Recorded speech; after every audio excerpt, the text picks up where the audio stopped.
across our continent. Equally, we cannot lead effectively on the continental stage if our own house is not in order. Together, these frameworks demonstrate our determination to restore hope, not merely as a promise, but as a lived reality of Ghanaians and Africans alike. As we build on the foundation laid in 2025, the first year of my return to the presidency, we do so with clarity of purpose, unity of action, and confidence in our ability to deliver a future worthy of our people's sacrifice and their aspirations. Mr. Speaker, this moment of national renewal unfolds against the backdrop of a world in profound flux.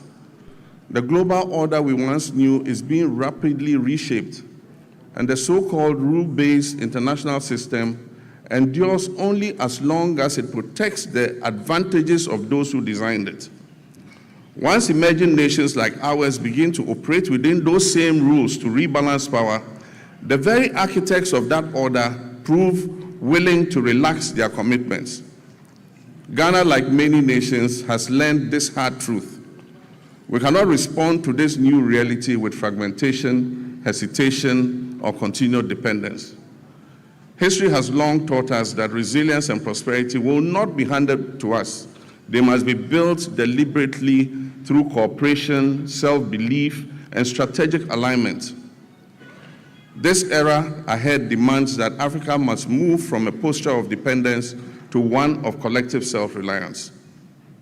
Mr. Speaker, it is in this spirit that Ghana has sought to play a convening and catalytic role on the continent. In the middle of last year, our capital, Accra, hosted African heads of state, policymakers, and development partners for a landmark health sovereignty summit. Together, we charted a new roadmap for healthcare financing and collaboration among African nations. And that message was clear. Africa must take ownership of its health security, pool its resources, deepen collaboration, and design financing solutions that reflect our realities rather than external prescriptions. Strong economies require healthy populations, and health sovereignty is inseparable from economic sovereignty. The same logic applies to trade, industry, and economic growth. Africa's future lies in dismantling our artificial borders, removing bottlenecks that stifle commerce, and fully activating a common market that allows our goods, services, and capital and ideas to move freely across the continent. No single African country, no matter how well endowed, can thrive alone in this new global environment. Rather, when we work together, our combined markets, our youthful populations, our natural resources, and our creativity will constitute one of the greatest economic opportunities of this century. Africa must summon the courage to shape its own destiny, building genuine sovereignty across Africa. The Global South requires a deliberate and disciplined plan, one that begins with unlocking the immense human and creative potential of our young people, strengthening regional value chains to add value to what we produce, mobilizing domestic capital to finance our own development, and speaking with a single, coordinated, and confident voice in global affairs. Mr. Speaker, this is how Africa can move from promise to power, from participation to leadership, and from dependence to self-reliance. The path forward is clear. Africa must rise with confidence, unity, and purpose. And Ghana stands ready not only to rebuild at home, but also to work hand in hand with our African brothers and sisters to shape a future that is defined by shared strength, dignity, and prosperity. Mr. Speaker, we have resolved here in Ghana to operate with our eyes open, to protect our sovereignty, and to design policies that place our people first. We'll continue to engage with the world, but on terms that reflect our interests. We will uphold global norms, but we will not outsource our judgment. And we will build resilience at home so that shifts in external power do not translate into hardship for our citizens.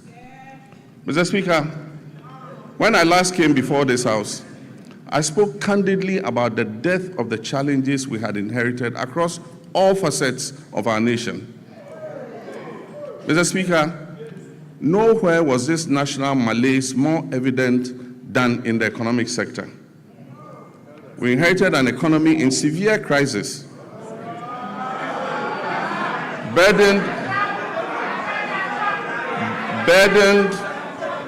by unsustainable debt, high inflation, a rapidly depreciating currency, and an escalating cost of living crisis that had left our citizens reeling from unimaginable hardship caused by years of general imprudence and reckless management of the economy.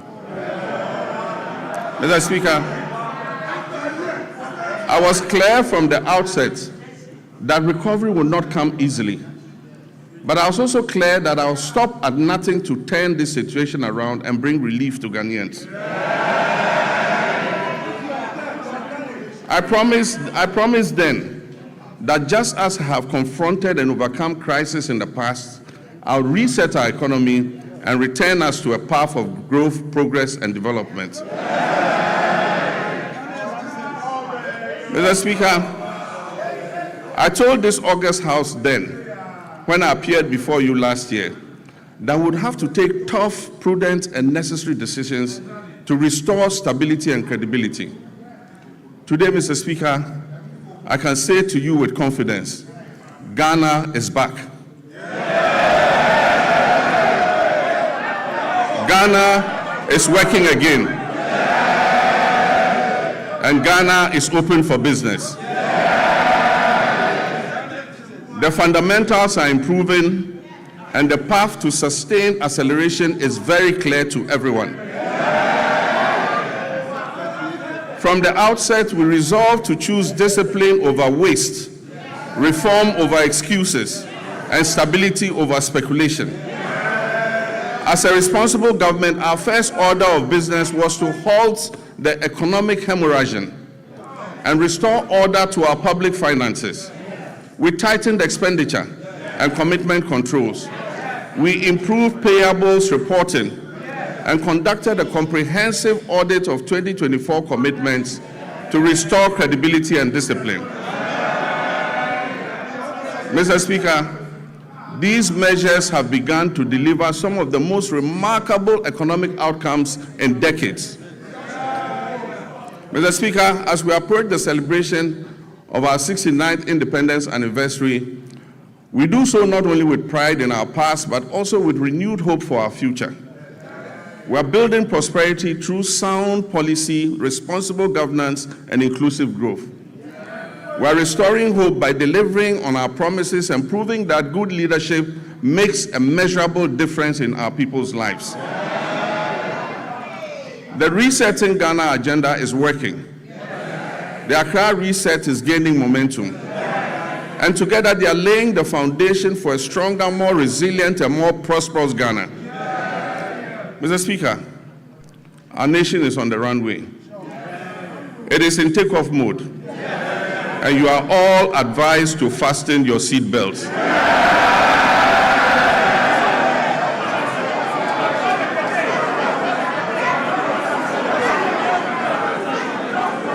Mr. Speaker, the journey continues, and the direction is set, and the hope is real. Our theme today of building prosperity, restoring hope is not merely aspirational. It reflects the tangible transformation we have delivered for the Ghanaian people. Mr. Speaker, our economy has grown significantly. In 2025, Ghana's GDP is expected to reach $113 billion, an increase from $83 billion at the end of 2024. This has placed Ghana among the top 10 largest economies in Africa. Mr. Speaker, average GDP growth for the first 3 quarters of 2025 is reported at 6.1%. But growth means nothing without discipline. Our primary surplus reached 2.6% of GDP, far exceeding our target of 1.5%. Mr. Speaker, we closed our fiscal deficit at 3.1%, well below the projected 3.8%. Mr. Speaker, this is not prudent governance. It is promise keeping, and it has benefited households and businesses because we have borrowed less and spent more responsibly. Interest rates have fallen, confidence has returned, private businesses are breathing again. Mr. Speaker, the 19th of December 2022 will go down as one of the darkest days in Ghana's economic history. On that day, Ghana declared its inability to honor its debt obligations. We declared a debt default and placed a moratorium on both domestic and foreign debt repayments. Following this, we entered a protracted and complex debt restructuring process. Ghana's debt became a shackle on our economic progress, dragging our nation down into hardship and despair. Looking at Ghana's restructured debt profile, it is clear that those who negotiated on our behalf were only intent on kicking the can down the road. With the largest debt repayments scheduled, interestingly, between 2025 and 2028. Mr. Speaker, we confronted this crisis with action, not rhetoric. We established sinking funds, we restructured obligations, and we pursued bilateral agreements. Mr. Speaker, the result, public debt fell by 82.1 billion Ghana cedis and took our debt to GDP from 61.8% to 45.3%. Mr. Speaker, this is one of the sharpest reductions of debt in Ghana's history. Mr. Speaker, just this year, after the New Year celebration on January 2nd, when people were still recovering from hangovers, we settled a US 709 million euro bond ahead of schedule. We settled a US dollar 709 million euro bond ahead of schedule, completing the US 1.4 billion in debt service that was meant for 2025. Mr. Speaker, and the world noticed, Fitch, Moody's, and Standard & Poor's all upgraded Ghana's credit ratings, the first triple upgrade in many years.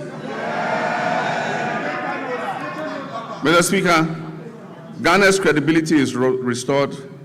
Ghana is rising. The heaviest burden we inherited was the very high inflation rate, which was silently eroding every household's purchasing power. It peaked at 54.1% at the end of 2022, and it declined to 23.5% by the end of 2024. Mr. Speaker, we treated this with urgency. Through fiscal consolidation, currency stabilization, and disciplined monetary policy, inflation fell from 23.5% at the end of 2024 to 3.8%.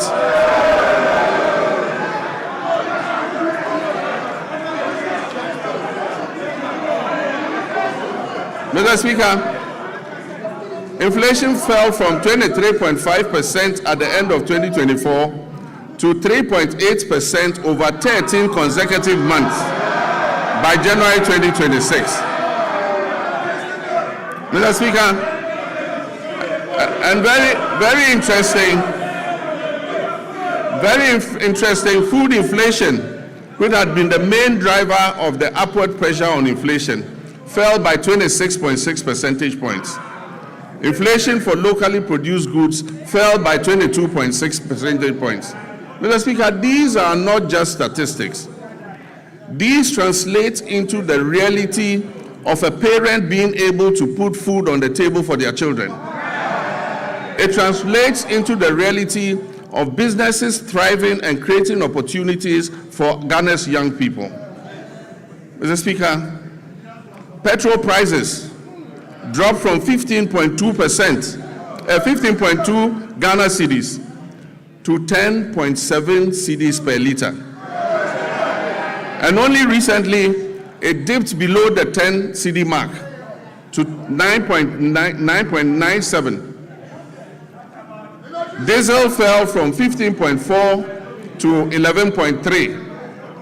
And this brought relief to our nation's 3.7 million car owners and the tens of millions of Ghanaians who depend on transport daily. Mr. Speaker, to the interesting part. Exchange rate volatility has long been at the heart of hardship in Ghanaian households. We made currency stability a priority, and Mr. Speaker, we have delivered. Mr. Speaker, we did not arrest the dollar. We strengthened the cedi to put up a good fight against the other currencies.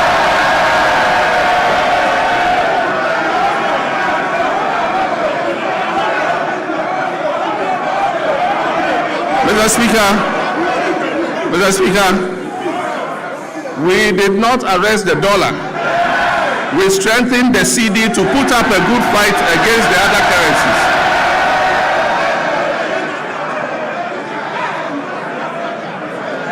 And I'm pleased to report to this House that the cedi appreciated by 40.7% against the US dollar and by 30.9% against the British pound and by 24% against the euro. Mr. Speaker, Ghana's economic turnaround is broad-based and comprehensive. All sectors of the Ghanaian economy have witnessed remarkable improvement in our first year in office. And most importantly, Ghana's economy has surpassed the 100 billion mark for the first time.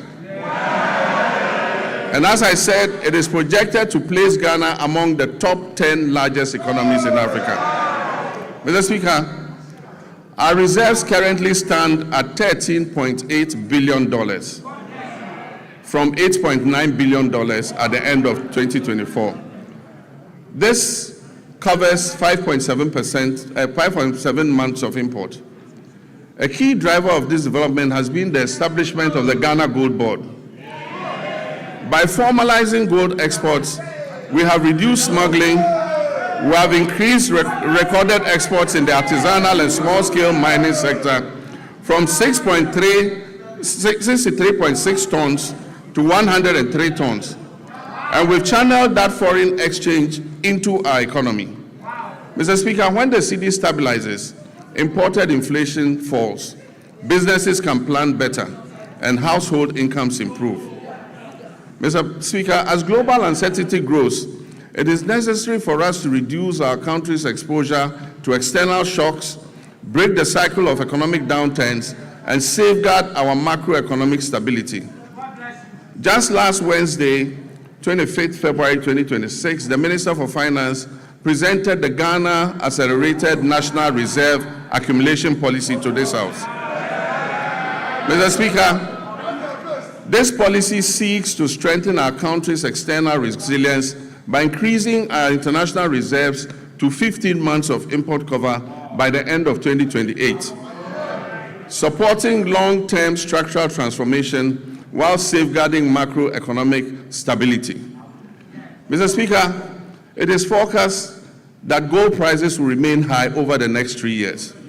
And so this presents us with a unique opportunity to build an economic war chest to withstand any global economic shocks, to secure our macroeconomic stability and improve the standards of living of our citizens and build a lasting prosperity for future generations. This is what the GANRAP policy seeks to achieve. Mr. Speaker, we abolished nuisance taxes that were levied on Ghanaians between 2017 and 2024. These included the e-levy, the betting tax, the emission tax, the COVID levy, and so forth.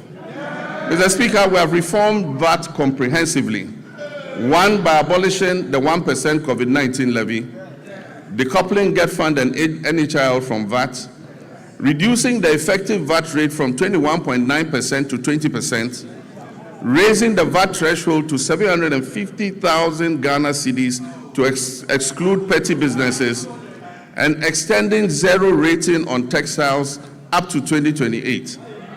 Mr. Speaker, these fiscal reforms have effectively put 6 billion Ghana cedis back into the pockets of Ghanaians.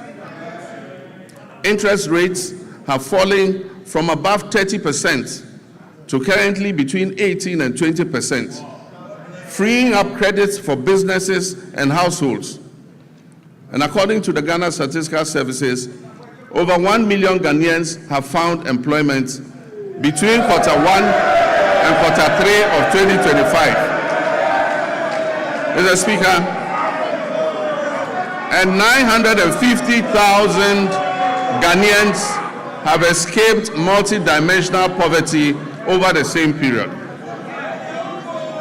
Mr. Speaker, I'm pleased to report that our external position has strengthened significantly. By December 2025, our current account recorded a surplus of 9.1 billion, representing 8.1% of our GDP.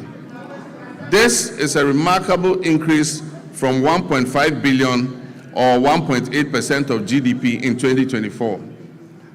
These achievements have been driven by robust gold, cocoa, and non-traditional exports, and increased remittance inflows.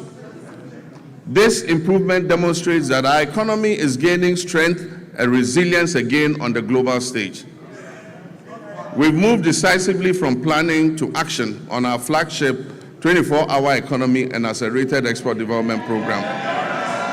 This was officially launched in 2025, and this transformative initiative is designed, 1, to unlock round-the-clock economic activity, 2, deepen our value chains across key sectors, 3, boost productivity and support export growth, and 4, create quality jobs in agriculture, manufacturing, logistics, and services. Mr. Speaker, I want to thank this August House. On 6 February 2026, this House passed the 24-Hour Economy Authority Bill. This has established the regulatory framework and the legal mandate that was necessary for full implementation. Last week, at the Cabinet meeting held, I had the honor of signing this historic legislation into law. All is now set for takeoff. This is the boldest economic transformation initiative in Ghana's recent history. Mr. Speaker, in this year's budget, 110 million has been allocated to begin the setting up and implementation of the 24-Hour Economy Authority. These resources will enable businesses to operate beyond traditional business hours. They will attract investment through strategic partnerships with the Development Bank of Ghana and the Ghana Infrastructure Investment Fund, and will strengthen the foundations for sustained growth and job creation, especially for our young people. This is about building prosperity and restoring our people's hope through concrete action. Mr. Speaker, a nation that does not learn from past mistakes cannot get out of the cycle of problems that impose hardships on its citizens. We've just begun to emerge from the most devastating economic crisis in our nation's recent history. This crisis was triggered by general financial indiscipline, huge deficits, and massive debts that were occasioned by persistent and unbudgeted expenditure to meet the ends of convenient politicking. In the last week, we have had to take the painful but necessary decision to revise the producer price of cocoa to achieve competitive pricing and resolve the acute liquidity challenges in the sector. Mr. Speaker, failure to do this as others did and left a debt of 32 billion for this government to pay. Failure to do this would have meant borrowing billions in borrowed funds. Mr. Speaker, this unplanned expenditure would have taken us right back to the very devastating economic problem we have only recently begun to escape. So, Mr. Speaker, while fully understanding the concerns and protests of our farmers, I can firmly assure them that the reforms announced by government will see a total transformation of the cocoa sector. And it will guarantee them a fair and transparent price that enables them to meet the cost of producing the commodity and making decent margins. Mr. Speaker, the difference between economic hardship and avoiding the same is the exercise of sound economic judgment. And I'm determined to take decisions that ensure our collective well-being and avoid the suffering of all our citizens. These are difficult decisions to take, but Mr. Speaker, I had to take them. Mr. Speaker, we are bringing legislation to this House to tighten our procurement processes by banning sole source contracts, except in exceptional circumstances. We'll also bring legislation to this House to make it mandatory to seek Parliament's prior approval before any government asset or property is leased out or sold. This includes lands and state enterprises. Mr. Speaker, last Tuesday, I caused the Minister of Finance to lay before this House the Value for Money Office Bill. This is a landmark measure, a fulfillment of yet another campaign promise to the good people of Ghana. And this is designed to decisively end waste, inflated contracts, abandoned projects, and chronic cost overruns that have for far too long drained the public purse. All these measures are intended to improve public trust and accountability. Mr. Speaker, in January 2025, we inherited an energy sector on the brink of collapse that had been precipitated by a severe financial crisis. The sector was burdened with a staggering debt of 80 billion Ghana cedis, strengthening the operational viability of key power producers. The 500 million World Bank partial risk guarantee, a critical risk mitigation instrument that was established in 2015 during my first term to safeguard the nearly 8 billion of private sector investment that was put into the offshore Cape Trade Points field, had been fully drawn down and exhausted due to prolonged non-payment for gas consumed.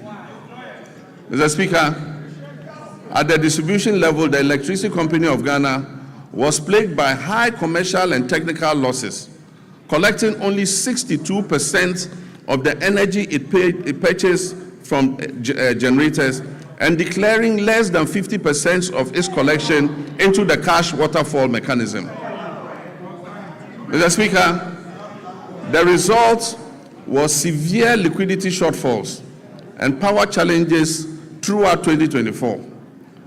In the petroleum sector, years of policy inconsistency, regulatory inefficiencies, a lack of transparency, prolonged licensing processes, and unresolved legal disputes over field unitization had eroded investor confidence. Consequently, crude oil production declined by approximately 32% between 2019 and 2024. It fell from 71.4 million barrels per day to 48.2 million barrels. Mr. Speaker, I'm pleased to announce that as of December 31st, 2025, government has fully repaid and restored the entire 500 million World Bank guarantee, including interest. This has reinstated the facility in full and reaffirmed Ghana's standing as a credible and reliable partner on the global stage. Mr. Speaker, I can also announce that we are paying for every gas we are consuming today. In addition, between January and December 2025, through carefully coordinated policy actions, the government settled all outstanding gas invoices that were owed to ENI and Vitol, amounting to approximately $500 million. And so Ghana is now fully up to date with its gas consumption obligations to the Sankofa partners.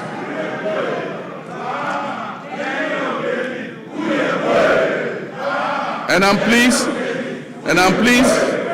to announce that the 2026 budget has made adequate provision to ensure timely payments for all liquid natural gas that we consume going forward. Mr. Speaker, to ensure equity and fairness, the government has also held constructive engagements with Tallow Oil and the Jubilee Field partners, and we've reached a comprehensive roadmap to guarantee full payment for all gas that is consumed. This approach supports reliable nationwide electricity generation and accelerates industrial growth. Engagement with upstream partners has resulted in increased gas production, guided by a clear national vision to rapidly scale up domestic gas supply and reduce reliance on expensive liquid fuels. Mr. Speaker, beyond clearing inherited arrears, a robust framework has also been established to strengthen and monitor implementation of the cash waterfall mechanism. Another major milestone was the operationalization of the ECG's single holding account, which is overseen jointly by the Ministry of Energy and Green Transitions and the PURC. This intervention has significantly reduced revenue leakages, and it has enhanced ECG's capacity to meet its payment obligations. To address the high cost of power, the government has successfully renegotiated existing power purchase agreements. Engagement with the 9 independent power producers have resulted in a 250 million immediate savings and 1.1 billion of legacy debt restructured for payments between the period 2026 and 2028. These revised agreements will be submitted to Cabinet, and I'm pleased to inform you, Mr. Speaker, will be brought here to Parliament for ratification. Mr. Speaker,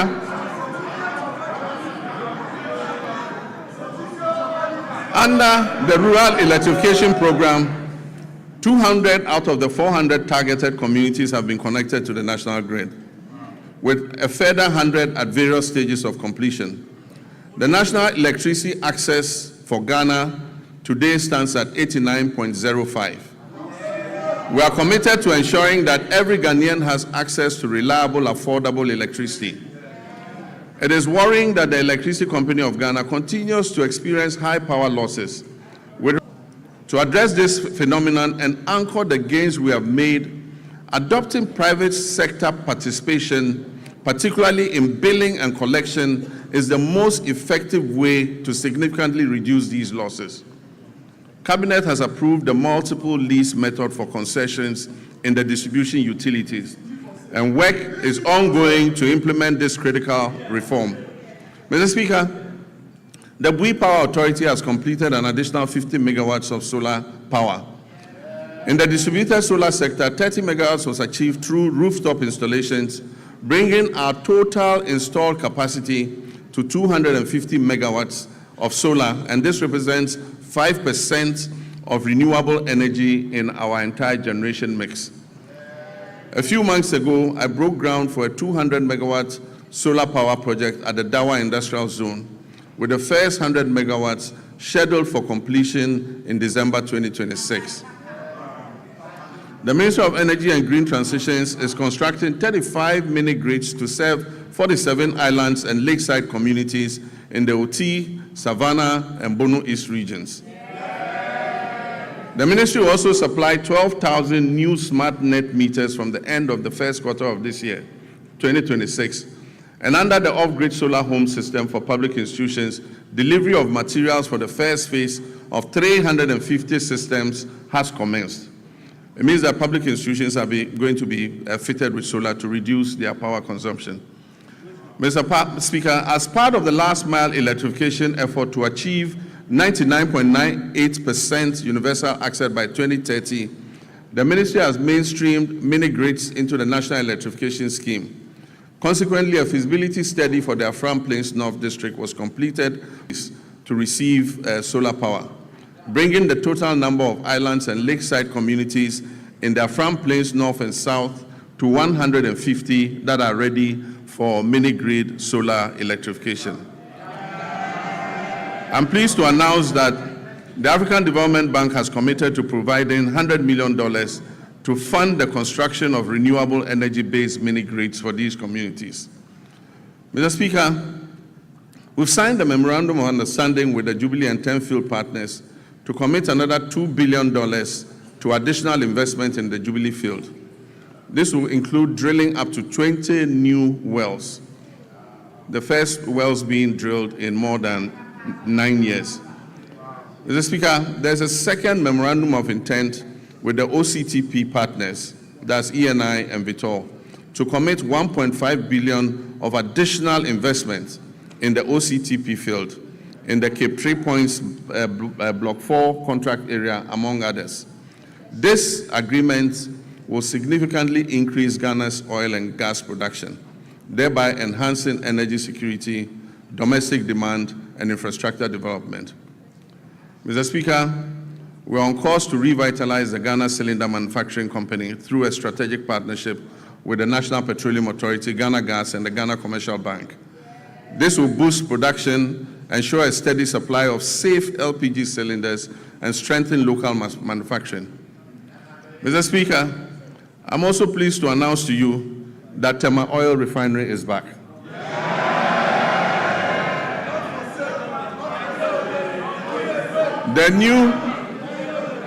The new management of the refinery has successfully completed extensive turnaround maintenance.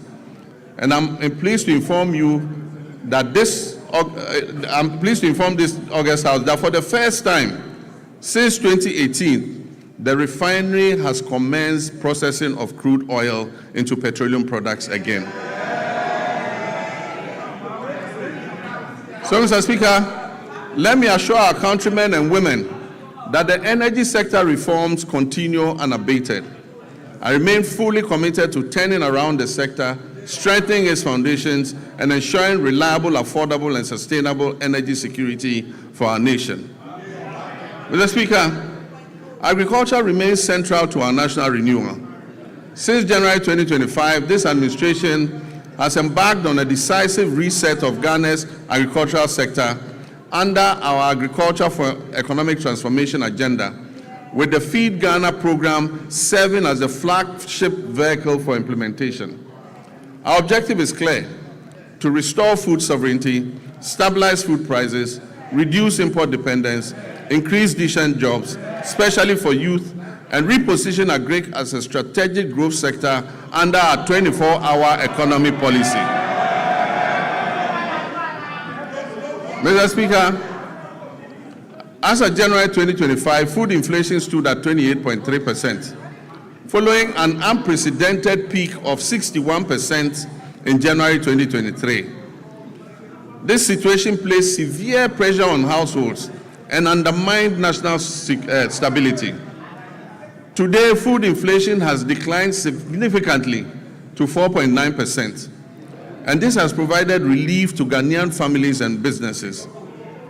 Mr. Speaker, this year we have committed 300 million Ghana cedis to the National Food Buffer Stock Company to mop up excess produce, to stabilize prices, and build a strategic national food buffer against emergencies, marking the first time Ghana has deliberately built a food reserve for national resilience. Over 413 institutions, from basic schools through to tertiary institutions, have been registered and are actively participating in the Feed Ghana program. Institutional farming is currently being undertaken by the Ghana Armed Forces, the Ghana Prison Service, the National Service Authority, basic and second cycle schools, public universities, and faith-based organizations, including churches and mosques. A key pillar of the Feed Ghana program is the home gardening initiative. Across the country, families are being encouraged to grow vegetables at home and in their communities to reduce food expenditure, improve household nutrition, and enhance food availability. The Feed Ghana program is also firmly anchored on irrigation for wealth creation. Government is deliberately shifting our agriculture from rain-fed dependence to irrigation-based farming to support year-round production and also strengthen our climate resilience. And so over the past months, processes have begun for the following interventions: the construction of 2 new mega dams the rehabilitation of 8 existing irrigation dams, and the construction of 250 solar-powered boreholes for farming communities and schools across the Northern Belt and Brong-Ahafo regions. In addition, major irrigation schemes, including the Via, Weta, Tanoso, Bong, Ashaman, and Aveime, are undergoing rehabilitation. While new inland valleys covering over 1,300 hectares are being developed to expand rice production. Under the Global Agriculture and Food Security Program, we've launched a 20 million agro-input distribution project to strengthen food and nutrition security across the Northern Savannah Ecological Zone. This project is being implemented in 12 districts across 6 regions with a target of 50,000 farming households, including 30,000 women and youth. It will support the production of key staples such as maize, rice, soya bean, cowpea, granules, while promoting year-round vegetable cultivation through solar-powered micro-irrigation schemes for farmers groups and selected schools. The project is also supporting backyard and commercial poultry production, as well as the distribution of fertilizer and certified seeds to participating districts. This will help strengthen the poultry value chain. We're working to fulfill the promise of establishing farmer service centers across the country to modernize agriculture. Procurement processes are underway for a total of 660 tractors, 400 combine harvesters, and other agricultural equipment and implements. The first 11 farmer service centers will begin construction this year and will provide affordable access to land preparation, harvesting, storage, input supply, extension services, and equipment leasing, especially for smallholder farmers. Mr. Speaker, in the next 2 weeks, I'm going to cut short for the first farmer service center in the Afram Plains. Mr. Speaker, agriculture extension remains the backbone of productivity, and to address the current gap between farmers and extension officers, 540 motorbikes have been procured to improve extension coverage. 150 of those bikes have already been distributed, and we're employing 400 Feed Ghana district coordinators nationwide, while 10,000 young Ghanaians are being enrolled under a 4-year national service agripreneurial program with annual absorption into permanent employment. So far, 3,000 youth have been posted by the National Service Authority under the Agripreneur program. This intervention is strengthening frontline service delivery and creating employment opportunities for young people. We're also placing farmer cooperatives at the center of our agricultural transformation plan. As of October 2025, 70,000 community commodity-focused farmers cooperatives had been established nationwide. And they are serving as platforms to access inputs, mechanization services, climate advisories, aggregation, and fair market negotiation. Government is actively linking farmers to agro-industrial investments to stabilize prices, create jobs, and accelerate Ghana's journey towards food security. A major highlight of this effort is the 154 million Ghana-Italy irrigated commercial farming project to establish a 10,000 hectare irrigation model farm to produce rice, maize, soya, and tomatoes. All produce from this project will be sold locally. This intervention is strategic and designed to fast-track progress towards food security, ensure a reliable supply of raw materials for agro-processing, and reduce Ghana's dependence on food imports. Mr. Speaker, other key initiatives under the Value Addition and Agro-Industrial Drive include rice processing facilities in the Upper East and Upper West regions, poultry feed production facilities in Ashanti, cashew and onion processing facilities in Bono East. In addition, a 40-ton per day soya processing plant is being established in northern Ghana to support soya bean farmers and reduce their feed costs. The share industry is also being revived through secured export contracts and measures to protect raw material supplies. Mr. Speaker, to reduce Ghana's 300 to 400 million annual poultry import bill, Ghana has launched a comprehensive poultry farm-to-table project. These comprise 50 anchor or commercial farmers producing 4 million birds, 500 SMEs producing 3 million birds, and a small-scale Nkokon Kitinkiti backyard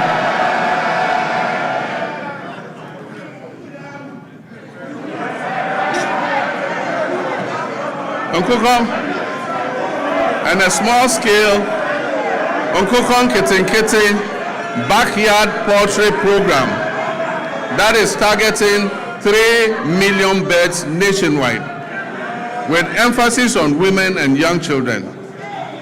Mr. Speaker, the Nkokon Kitinkiti program is underway as I speak. And the target is to reach 60,000 households. Even before I launched the Nkokon Kitinkiti program, 720 beds had been distributed during the pilot phase to 13,000 farmers in 12 districts. I recently opened a poultry processing factory in Bichim to support expected production growth in the poultry sector. Mr. Speaker, education is important and it remains pivotal to our national transformation agenda. In this regard, the year 2025 was both eventful and momentous for Ghana's education sector. I'm pleased to report that all the flagship initiatives and commitments that were contained in our Reset Agenda Manifesto have been faithfully honored during the year under review. The No Fee Stress initiative was successfully launched in Koforidua, and as I speak has benefited over 152,000 young people, first-year students in public tertiary universities. The number of beneficiaries this year is projected to reach 220,000 first-year students. In collaboration with the Student Loan Trust Fund, I have good news for law students. Law students in Ghana will also be now able to access the student loan scheme to pursue their legal education. Mr. Speaker, the free tertiary education policy for persons with disability has also been launched and is now fully benefiting all eligible persons with disabilities enrolled in our tertiary institutions nationwide. Mr. Speaker, the 2025 academic year saw a stable, uninterrupted supply of quality food to all our schools under the free senior high school program. Mr. Speaker, to further deepen coordination, accountability, and effectiveness in the education sector, this Honorable House passed several important pieces of legislation. These include: 1, the Kwame Nkrumah University of Science and Technology Bill 2025, the Ghana Scholarships Authority Bill 2025, the Change of University Names Bill 2025, the University for Development Studies Bill 2025, and the Ghana Education Trust Fund Bill 2025. To enhance private sector participation in the tertiary education sector, new legislation will be introduced in this House to ease regulatory bottlenecks and remove the requirement to charter, making it optional. Mr. Speaker, basic education remains the critical entry point into our education system. It is at this level that children acquire foundational literacy, numeracy, critical thinking, and problem-solving skills, upon which all future learning depends. Government understands the importance of the basic sector and is therefore undertaking a major policy shift to rebalance our education investments in favor of basic education. As part of this shift, the standards-based curriculum for kindergarten to primary 6 is currently under review to incorporate robotics, coding, and the responsible integration of generative artificial intelligence. Additionally, as part of the ongoing curriculum review, artificial intelligence education will be introduced at an age appropriate and developmentally sensitive, with a strong emphasis on ethical use, digital responsibility, critical thinking, and human values. Mr. Speaker, in response to the persisting challenge of schools under trees, this government has programmed a bold and decisive intervention for the 2026 financial year. This includes the construction of 200 kindergarten blocks, 200 new primary school blocks, 200 new junior high schools, nationwide. And I'm further pleased to inform this House adequate allocation has been done in the 2026 budget. I'm further pleased to inform this House that the government has fully cleared all outstanding capitation grant arrears owed to the public basic schools, as well as clearing all outstanding arrears of BEC exam registration subsidies due to the West African Exams Council. For previous years, the legacy debts to West African Examinations Council have all been cleared. Mr. Speaker, education for learners with special needs is not only a moral right, but also a sound, pragmatic investment. And it promotes equity and strengthens social cohesion. In recognition of this, the amended Get Fund Act has established a dedicated, sustainable funding framework to implement free education for learners with special needs, beginning in the 2026 academic year. Government has also increased the daily feeding grant for students in public special schools from 8 cedis per day to 15 cedis per day. This significant increment reflects our resolve to address the unique nutritional and health needs of learners with disability. In addition, Mr. Speaker, we'll construct a modern state-of-the-art special needs school in Ho in the Volta region, and will rehabilitate and upgrade the existing special needs schools in Okropong, Ekwapim, in fulfillment of our pledge also to provide free sanitary pads to schoolgirls as part of efforts to improve menstrual hygiene and reduce absenteeism among female learners. A total of 12.2 million packets of sanitary pads were distributed to girls in public schools across the country in 2025. Mr. Speaker, we allocated in this year's budget 292.4 million Ghana cedis to sustain the free sanitary pad initiative. This commitment aims to remove gender-specific barriers to education and ensure that no girl's education is interrupted due to challenges related to her menstrual hygiene.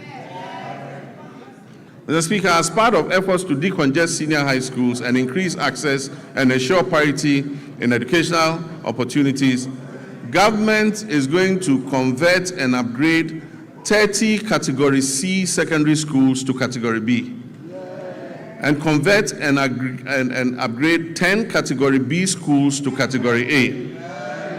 In addition, facilities in Category A schools are going to be upgraded and expanded to be able to take in more children. Technical and vocational education and training remain a critical pillar of our strategy to address youth unemployment and accelerate skills development. Government will construct 6 brand new regional TVET centers of excellence across the country to equip our young people with practical, industry-relevant skills aligned with the demands of the evolving job market. We're also undertaking a review of the national curriculum to align with the OECD Future of Education and Skills Framework. This will make TVET education more adaptive and resilient. Mr. Speaker, to expand access to higher education and support balanced regional growth and meet the rising demand for quality tertiary education, we've entered international partnerships to establish 2 new public universities, one in Kentapo in the Bono East region, another in Jasikai in the Oti region. I'm happy to announce also that a grant has been sourced from China to establish a new public university in Damango in the Savannah region. Mr. Speaker, technical universities play a critical role in closing the skills gap and reducing youth unemployment by delivering high-quality, industry-aligned and practice-oriented training within a broader policy framework that stimulates labor demand. In this regard, government is going to establish 3 new technical universities to strengthen skills development, enhance innovation, and support national industrialization efforts. Mr. Speaker, the Teachers Housing Initiative is a joint effort involving district assemblies, Common Fund, Get Fund, NATS, and JESOPs. And the aim is to build 50,000 housing units for teachers. This initiative is called the Teacher Dabre Baby a teacher better. This partnership demonstrates our collective dedication to enhancing teachers' living conditions and boosting the retention of teachers, especially in rural and remote areas, and ensuring that teachers can live, work, and retire with dignity and security. Mr. Speaker, by prioritizing equitable access and expanding infrastructure, we're investing in human capital and laying the foundation for a Ghana where every child can learn, grow, and succeed. Mr. Speaker, our health system. By January 2025, our health system was under severe strain.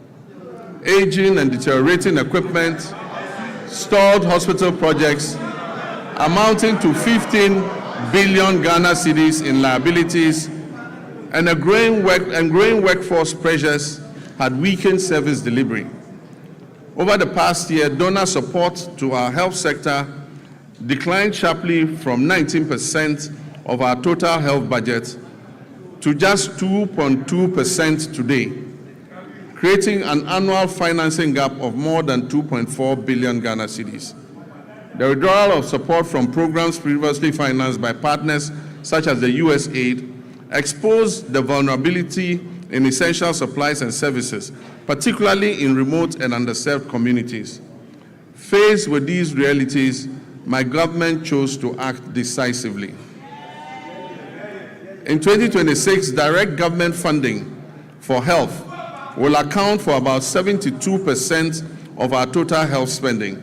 This is up from 56.8% in 2023.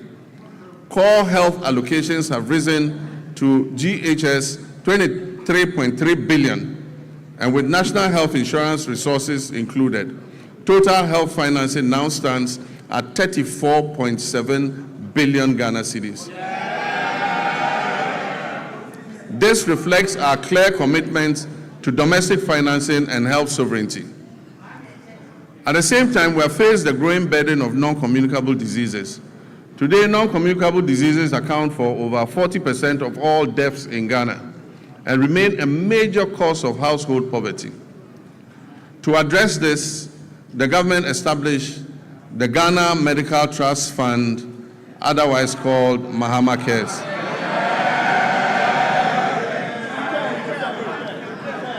Mr. Speaker, this is the first nationwide financing mechanism dedicated to chronic and non-communicable diseases. Mr. Speaker, the National Health Insurance Levy has been uncapped. Claims payments are now timely, with facilities no longer waiting more than 6 months as happened in the past for payment to be made. We're also finalizing measures to increase provider tariffs by over 100% to reflect the realistic cost of health treatment. As a result of the increased trust, NHIS enrollment has risen from 57% at the start of 2025 to 66% today. Mr. Speaker, Ghana's health workforce density has risen from 16.6% per 10,000 people in 2025 to nearly 42 per 10,000 today, while public sector health employment has doubled to approximately 200,000 workers. And yet, significant challenges remain. At the beginning of 2025, when we took over, 103,000 trained health workers were still awaiting placement, employment, or enrollment onto the payroll. Over the past year, 13,500 nurses and midwives, along with hundreds of doctors and pharmacists, have been absorbed into the public payroll. Nursing trainee allowances have been regularized and restored. Application fees have been reduced, and the no-fee stress initiative introduced to ease access to training has been extended. Service conditions are being implemented to boost morale and retention.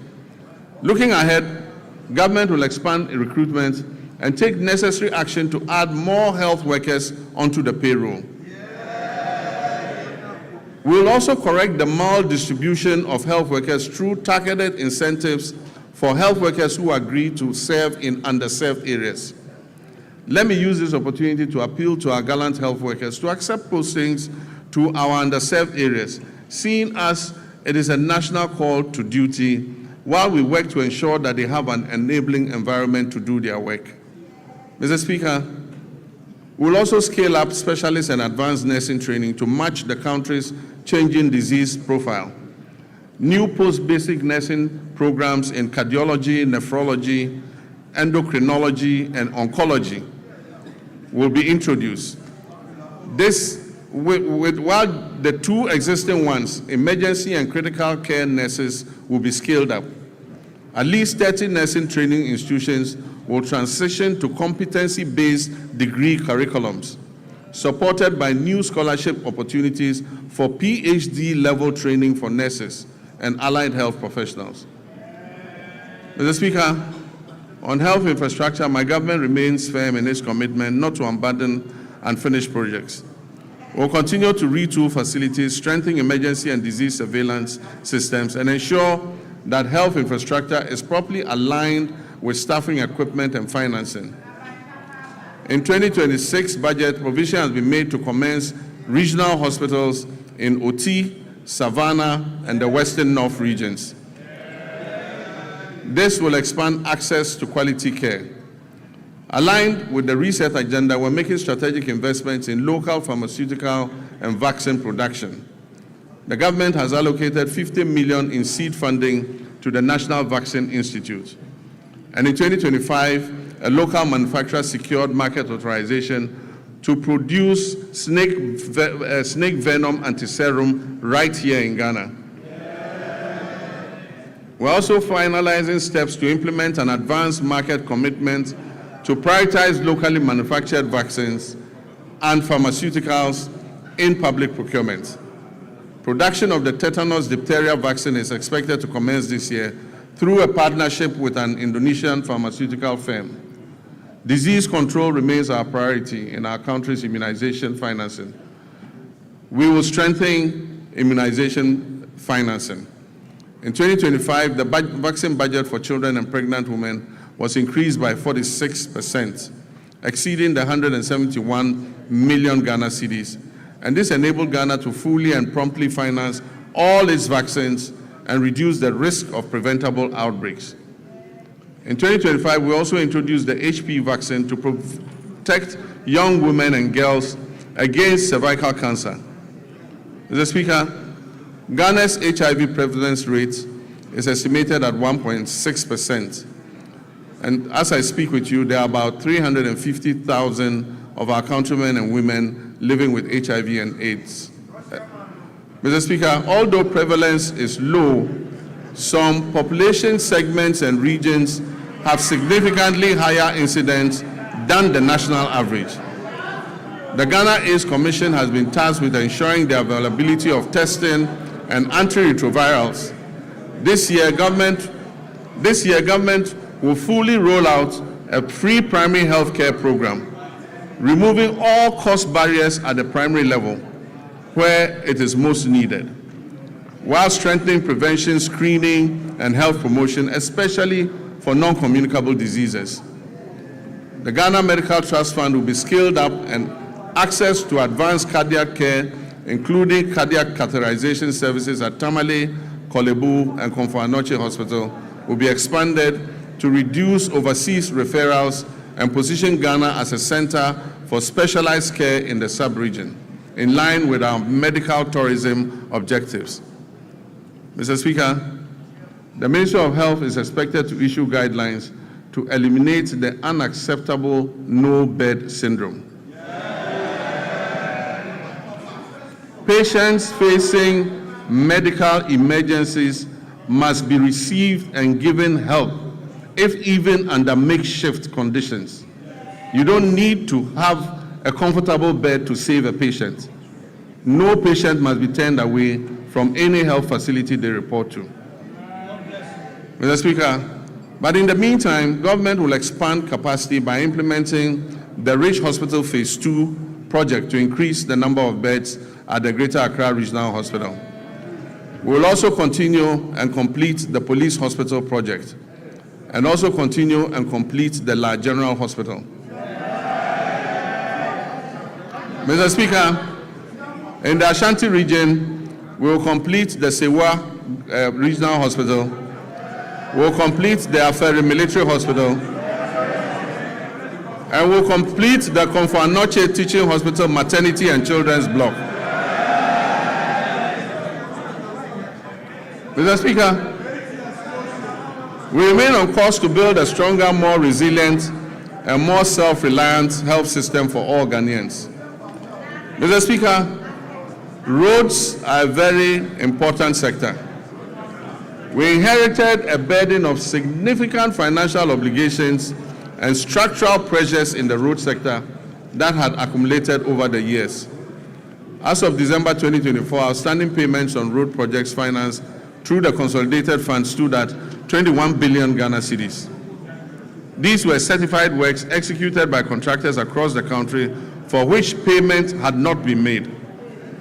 In addition, indebtedness to contractors that was lodged with the Ghana Road Fund Secretariat and awaiting payment amounted to 5.43 billion Ghana. This figure excludes accruing interest charges, which continue to compound the state's financial exposure.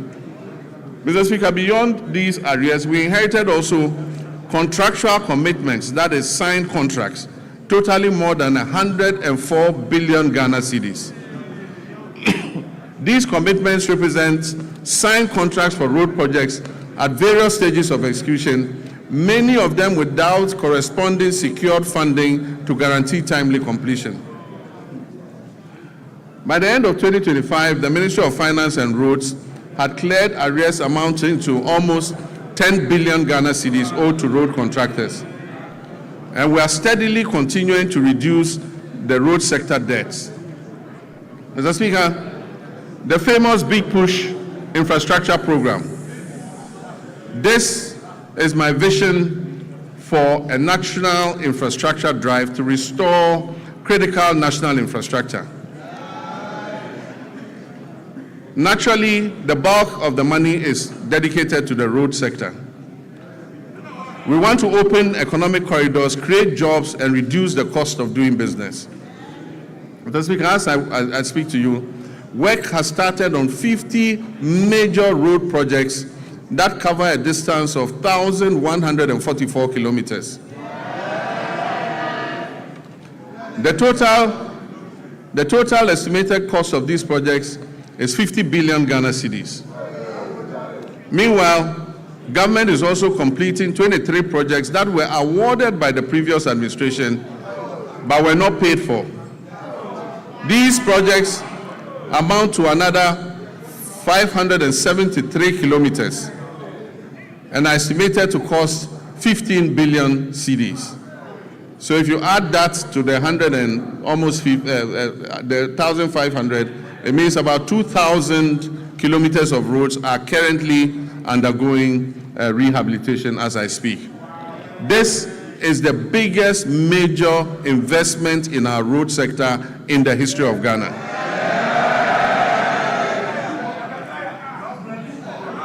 Across all 16 regions, 73 projects are advancing with significant visible progress expected by the end of the year.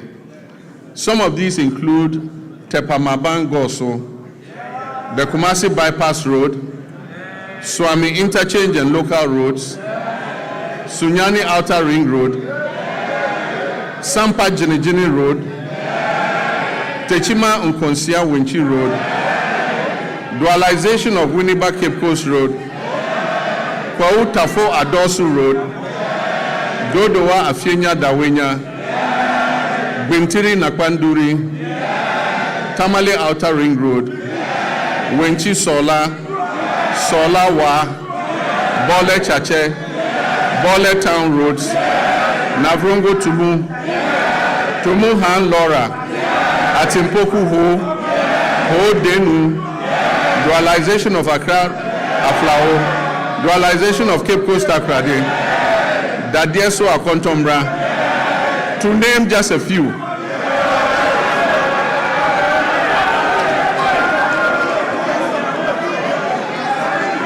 Mr. Speaker, other feeder roads are Akosombo Jakiti Kudikope, Yeniam Junction Sedom, Apegusum Pakadan, Todrome to Palime Gemini Road. Indeed, there are many others too numerous to mention. And as I said at the launch of the Big Push program, the whole of Ghana is going to become a construction site. And Mr. Speaker, Ghanaians can already testify that serious road works are underway across the country. Mr. Speaker, the Accra-Kumasi Expressway will be a 198.7 kilometer, 6-lane high-speed motorway. This expressway is designed to connect Ghana's two largest cities, Accra and Kumasi, and it will reduce the traveling time between Accra and Kumasi to approximately 2.5 hours. Mr. Speaker, this new alignment will have 8 interchanges and will be Ghana's first true expressway. And so government has established the Accra-Kumasi Expressway Limited, which is a subsidiary of the Ghana Infrastructure Investment Fund, as the concessionaire that will be mandated to design, to finance, construct, operate, and maintain the expressway, with the Ministry of Roads and Highways as the contracting authority. The project delivery is structured as a long-term concession of up to 50 years. Mr. Speaker, this expressway will be Ghana's first purpose-built expressway with limited access points, so goats and sheep cannot cross at any point. Mr. Speaker, it's designed for higher speed limits and modern safety infrastructure to reduce travel time and improve road safety. Preparatory activities including feasibility studies, the detailed designs and cost assessments are currently underway. This major road construction work aims to improve mobility, safety, and trade while connecting communities to markets and essential services. Mr. Speaker, the Eastern Corridor. We aim to complete all unfinished segments of the Eastern Corridor Road by the end of 2027. Mr. Speaker, we'll continue and complete the 27.7 Accra-Tema Motorway and Extension Project. And this includes reconstructing the Accra-Tema Motorway into a 4-lane expressway with 3-lane service roads in both directions, and interchanges at Ashaman, where you have the Ashaman underbridge. It will now be an interchange. There will be another interchange at Community 18 and Teshi Link. Mr. Speaker, it also involves remodeling the Tetekwashi interchange. Construction works are ongoing and progress is at 32%. Mr. Speaker, other important projects include the Kumasi Inner Ring Road, the Volivo Bridge over the Southern Volta River, the Dambai Bridge over the River Oti, and the Adoso Bridge over the River Afram at Eche Amanfrom. Mr. Speaker, the Ministry of Roads has received cabinet approval to reintroduce road tolls on our roads and our bridges. Mr. Speaker, this time using advanced technology to improve efficiency, transparency, and avoid leakages in revenue generation. Preparatory work is underway to ensure the reintroduction of tolling operations this year.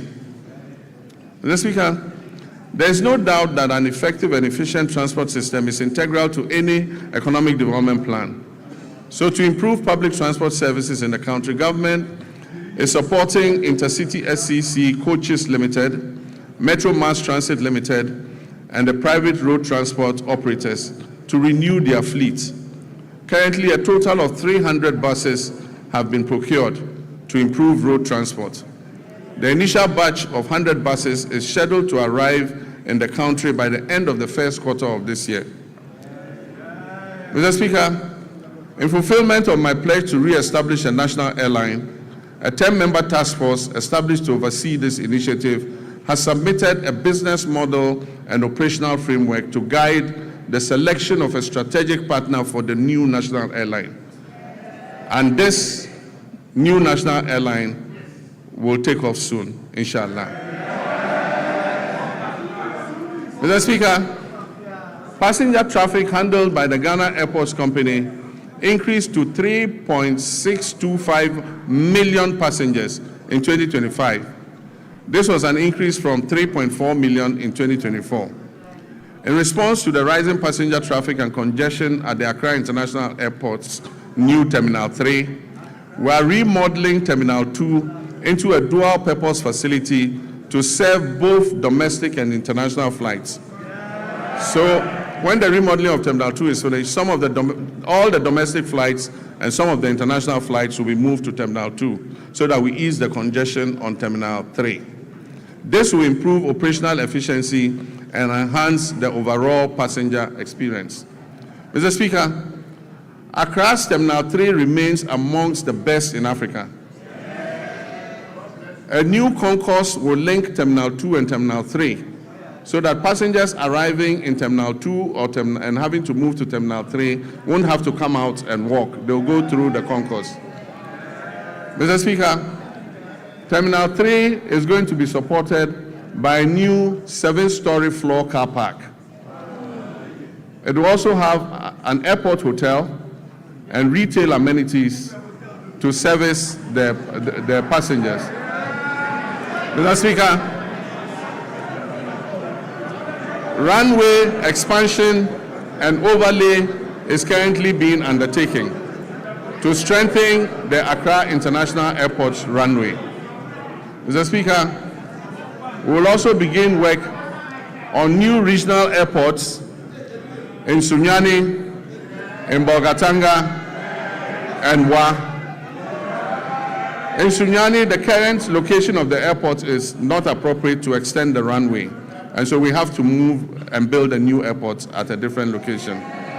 Bolgatanga, the site has been acquired and work will commence. Wa also, we have to move the airport from where it is because it almost intersects the road and the airport slopes upwards, making it inappropriate for air travel. Mr. Speaker, we are also reverting the airport in Accra, the international airport in Accra, to its original name, the Accra International Airport. Even though NLC Decree 129 was passed, no effort or nothing was done to effect the clause in the decree that said that the airport should be renamed after Kotoka. So in all international records in ICAO and IATA, that airport in Accra, the international airport, remains named Accra International Airport. Mr. Speaker, we are working to fully operationalize the Tema-Mpakadang rail line to maximize passenger and freight traffic between Tema and the north using the Volta Lake waterway. The Western and Eastern Railway lines will continue to be modernized in partnership with the private sector. These projects are aimed to support the efficient transport of container and bulk cargo to and from our ports, as well as to facilitate the efficient haulage of minerals from mines in Usuta, Awaso, and Yinehing to the Takoradi port, while also providing passenger transport along the respective rail corridors. Mr. Speaker, as part of the 24-hour economy initiative, a new 24-hour operation has started at Tema Port, allowing access to port services around the clock. This development enables importers to clear their goods at any time, significantly easing congestion at the terminals like the transit terminals, the reefer terminal, and the Golden Jubilee terminal. The initiative brings together customs, banking, and other relevant agencies to enhance efficiency, low transaction costs, and boost Ghana's competitiveness as a major trade hub. Cabinet has reviewed the designs and feasibility study for the Keita Port and directed the Ghana Ports and Harbours Authority to present an action plan and a roadmap for the realization of the project at the earliest possible time. Mr. Speaker, the Driver and Vehicle Licensing Authority, as part of its expansion efforts, has established a new operational office at Adenta Bus Terminal in Accra. If you need any service in the night from DVLA, go to Adenta. There's an office open there day and night. Mr. Speaker, this modern facility operates around the clock, providing continuous service to improve accessibility and convenience for our motorists in Adenta municipality and the whole general Accra area. Mr. Speaker, communications is important, and under the Rural Telephony and Digital Inclusion Project, implemented through the Ghana Investment Fund for Electronic Communications, GIFEC, we extend voice and data connectivity to unserved and underserved communities. We've targeted the construction of 2,016 cell sites all over underserved and unserved communities. 1,561 of these 2,016 cell sites have been constructed, and of this number, 1,144 have been activated. Work is ongoing to activate the remaining 417 sites. Preparations are also well underway to commence construction of the remaining 455 sites. Mr. Speaker, under the School Connectivity Initiative, over 62,000 digital resources have been uploaded to the Ghana Knowledge and Skills Bank, enabling seamless access across multiple devices, from PCs to laptops to tablets and smartphones, for more than 600,000 users, including teachers, students, and researchers. Mr. Speaker, as part of the government's research agenda to ensure Ghanaian youth acquire essential digital skills for the modern global economy, I launched the 1 Million Coders program in March 2025. This initiative aimed to train 1 million Ghanaians in key digital areas, including data analytics, data protection, cybersecurity, the metaverse, and artificial intelligence over 4 years. Phase 1 of the program, that is the pilot phase, saw hundreds of trainees complete their training programs in person across 4 training centers that were established in Accra, Kumasi, Sunyani, and Bolgatanga. Mr. Speaker, Phase 2, which will include virtual sessions, is set to commence this year, with expanded training centers and an increased number of beneficiaries. We project that 400,000 young Ghanaians will be trained this year, and this will build up to the numbers approaching 1 million.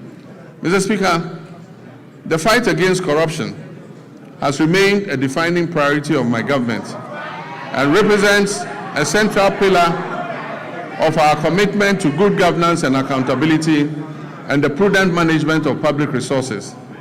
Mr. Speaker, we've made progress through strengthened collaboration among law enforcement agencies, financial intelligence institutions, and prosecutors. These efforts have led to initiation of criminal proceedings and asset forfeiture proceedings against some individuals and entities implicated in financial crimes against the state. But yes, I agree with the sentiments of Ghanaians that we must press harder on this accelerator. As of December 2025, IOCO has recovered more than 600 million Ghana cedis. The office has investigated 462 cases, with 15 currently under prosecution. It has dismantled transnational carjacking syndicates and has recovered 29 luxury vehicles that were stolen. Mr. Speaker, the government remains resolute that corruption will not be tolerated, regardless of status or political affiliation. The Attorney General's office will continue to use both criminal prosecution and non-conviction-based assets recovery mechanisms to ensure that stolen public resources are returned for national development. Mr. Speaker, I understand that a large majority of Ghanaians are impatient to see those who abuse their public trust in office held to account. Mr. Speaker, there were periods when, under military regimes and unconstitutional governments, extrajudicial means could be used to exact retribution against persons perceived as corrupt or who had abused the mandate given to them by the people. Mr. Speaker, this may have appeared as swift justice, but many regrettable excesses were recorded. In 1992, we overwhelmingly adopted the 1992 Constitution to accept governance by the rule of law. On 7th January, when I swore the oath of office before the people of Ghana, I swore to uphold the 1992 Constitution. I may be as impatient as everyone else to see justice done, but painstaking investigations must be conducted, dockets must be prepared, charges must be filed, and the accused must have their day in court, including appealing even on the smallest point of law to higher courts. This process is necessary to protect us all against abuse or ill treatment of citizens, and to ensure that only those guilty of offenses against the state are punished. As President Mills of blessed memory said, he said, and I quote, "The wheels of justice grind slowly, but they grind exceedingly fine." Mr. Speaker, let me reassert my determination to uphold the accountability of public office holders to the people of Ghana. We have laid the Public Officers Code of Conduct Bill before Parliament. This bill codifies the conduct of public officers and makes breaches thereof punishable. I wish at this juncture to thank His Lordship, the Chief Justice, for establishing additional specialized high courts to address breaches identified in the Auditor General's report. Mr. Speaker, the Constitution review process was conducted in a transparent and consultative manner, drawing on input from constitutional experts, civil society organizations, traditional authorities, religious leaders, political parties, and the general public.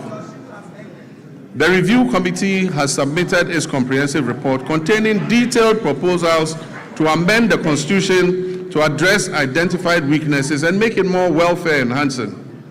Mr. Speaker, the Attorney General's office is working closely with relevant stakeholders to translate the recommendations into implementable legal and constitutional proposals, which will be presented to this August House in accordance with constitutional procedures.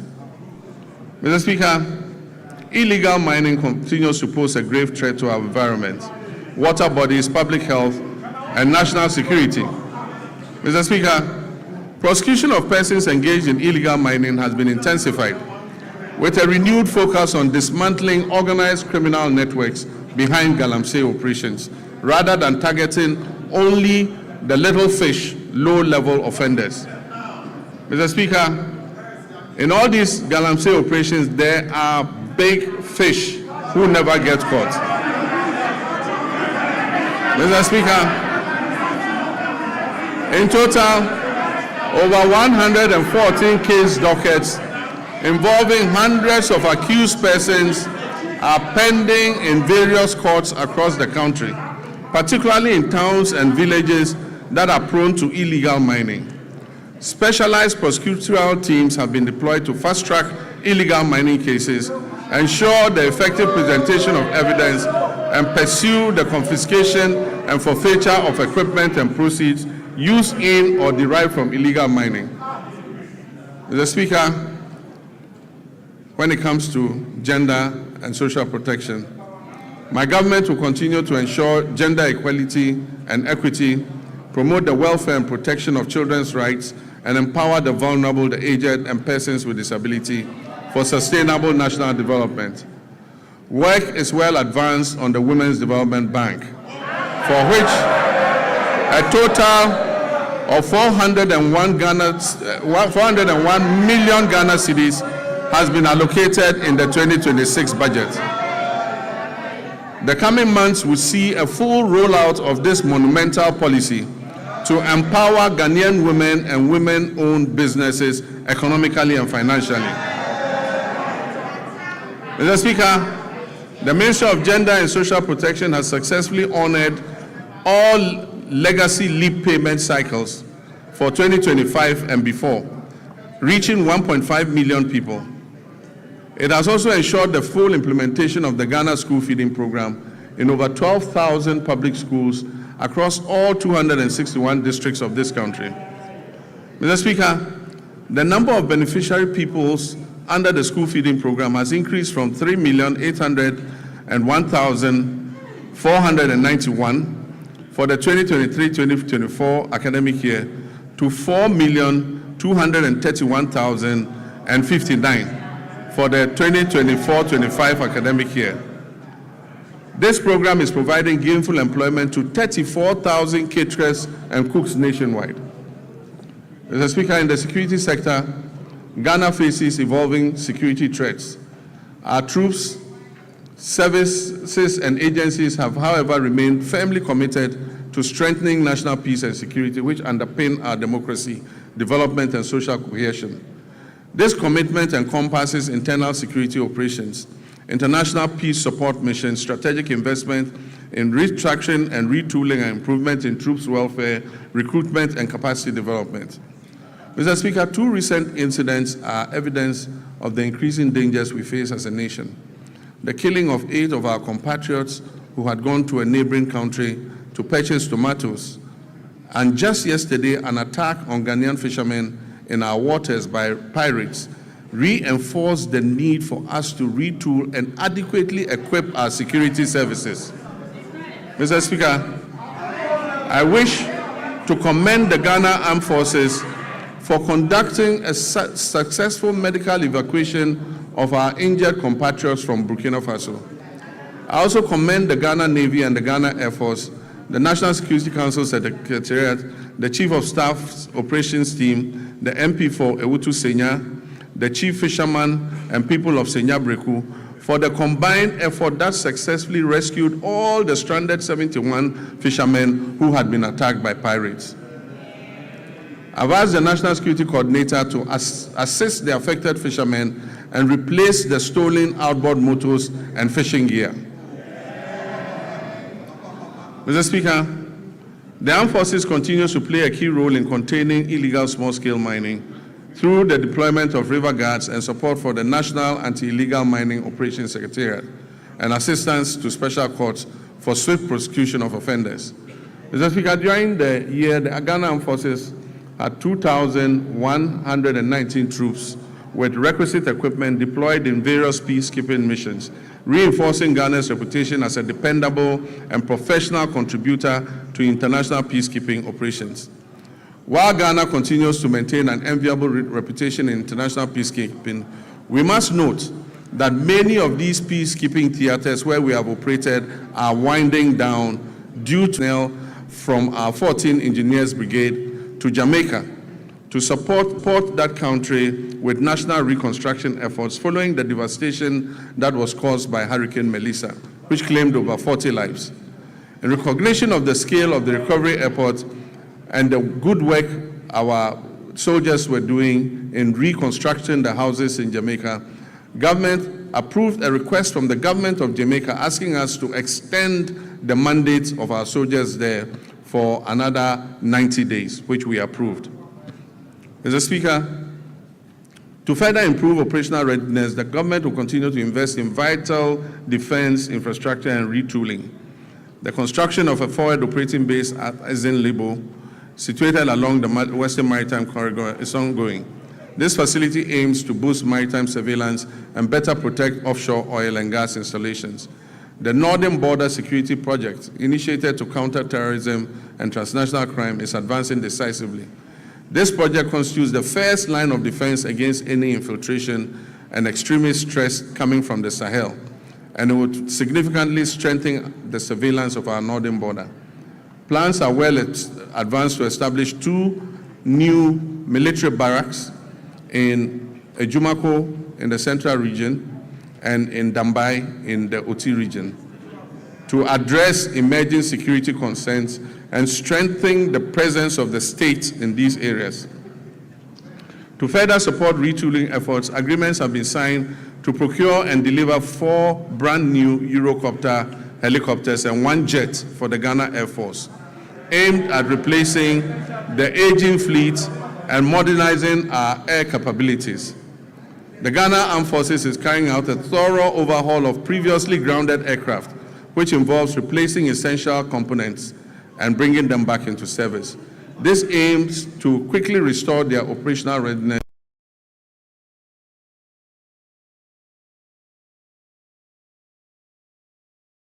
vehicles for the Ghana Armed Forces to enhance mobility and boost troop morale. It forms part of a broad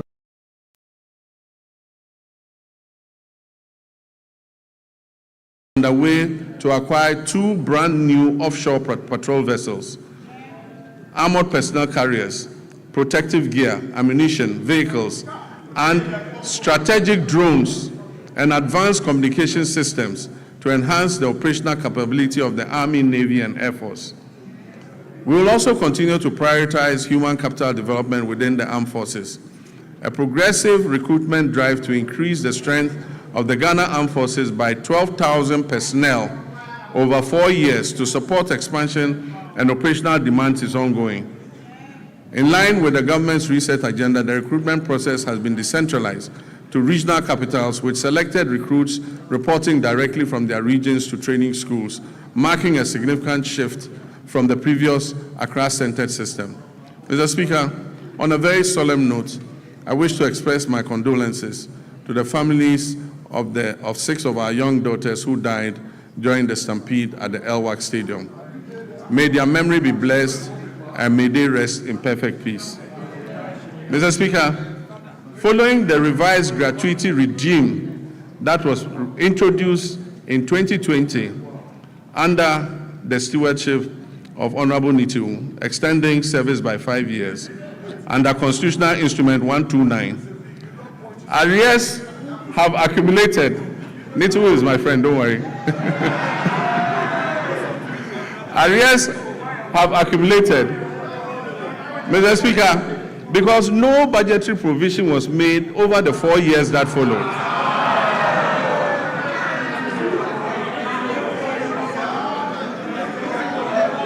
Afenyo, when we all leave politics, I and Nitiwu are going to the same place in the north. You go to Winneba. Don't worry, we are brothers. Mr. Speaker, this has resulted in over 1 billion Ghana cedis owed to approximately 3,000 personnel across all the different ranks. As part of our commitment to fairness and the resolution of long-standing legacy issues, the government will soon commence payments of gratuity arrears under CI 129. Honorable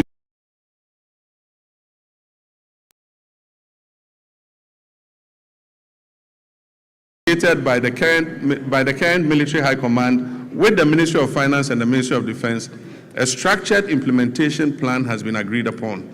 This will bring closure to the issue that has been outstanding since 2020, and it will ensure that affected personnel receive their rightful entitlements.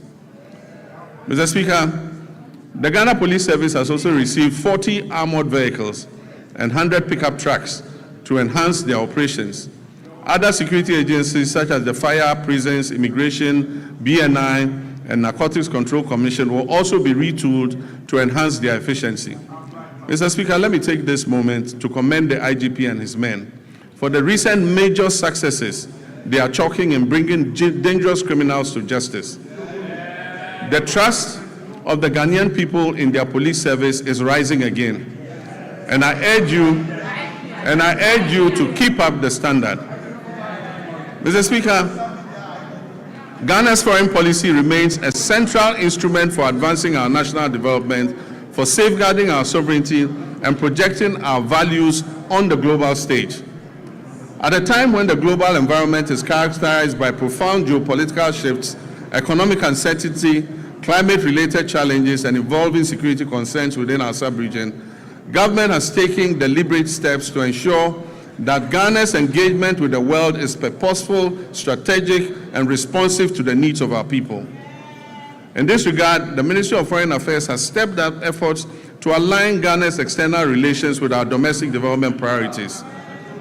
Mr. Speaker, in West Africa, Ghana continues to pursue a policy of good neighborliness, solidarity, and constructive cooperation with all countries in the sub-region. We remain firmly committed to the vision of a peaceful, stable, prosperous, and integrated West Africa, grounded in mutual respect, dialogue, and collective responsibility.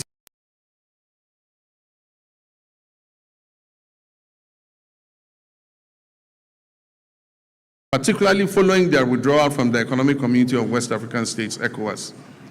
Ghana believes that continued dialogue and cooperation are indispensable to regional stability and that disengagement only deepens our collective vulnerabilities.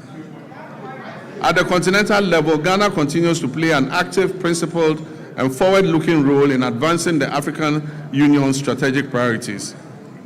Today, Ghana currently holds the following prestigious positions. We are AU champions on reparations. We are AU champions for African financial institutions. And Ghana is also the AU champion for gender equality and women's empowerment. Mr. Speaker, I'm humbled by my election as the first vice chairperson of the African Union at the 39th ordinary session of the AU Assemblies of Heads of State and Government held recently in Addis Ababa, Ethiopia. Mr. Speaker, it is also gratifying to note that my colleague leaders in West Africa have declared me, John Dramani Mahama,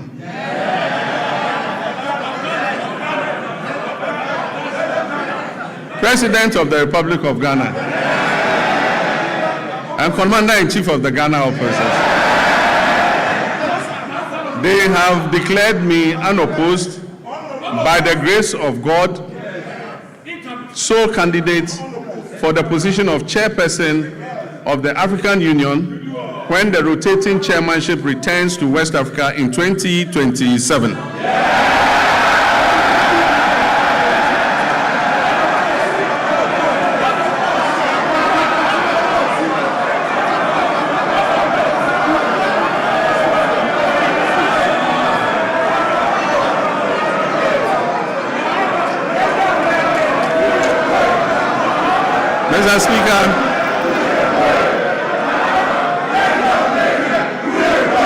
Mr. Speaker, during the 80th session of the United Nations General Assembly, I raised Ghana's voice to call for a comprehensive reset of the United Nations to better reflect the current realities and particularly the role of Africa in global governance and fairness in international financial systems. In line with our multilateral commitments, Ghana announced plans to table a United Nations resolution that recognizes the transatlantic slave trade as the gravest crime against humanity, and promoting an agenda of acknowledgement, reparative justice, and cultural restitution. Mr. Speaker, I'll formally present this resolution, which has been endorsed and adopted by the African Union unanimously, to the UN in March of this year for consideration by the UN General Assembly. Mr. Speaker, passports have never been easier to acquire than under this regime. Mr. Speaker, the Foreign Ministry of Foreign Affairs has established 7 new passport application centers in Upper East, Oti, Ahafo regions, Bono East, Northeast, my own region, Savannah, and the Western North region. Mr. Speaker, with this expansion, all 16 regional capitals now host passport application centers, marking a major milestone in the decentralization of passport services. Mr. Speaker, to address systemic delays, the ministry implemented a 24-hour passport production operation at the head office. This enabled the clearance of an inherited backlog of over 40,000 passport applications. As a result of these reforms, Ghana's passport administration now operates with 0 backlog. guaranteeing passport delivery within 15 working days. If you like, try it. Apply for a new passport. Within 15 days, you will receive your passport.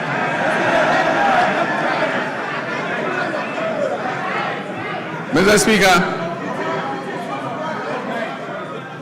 to facilitate travel and boost tourism and ease business mobility, the Ministry of Foreign Affairs implemented a 5-day visa processing service across.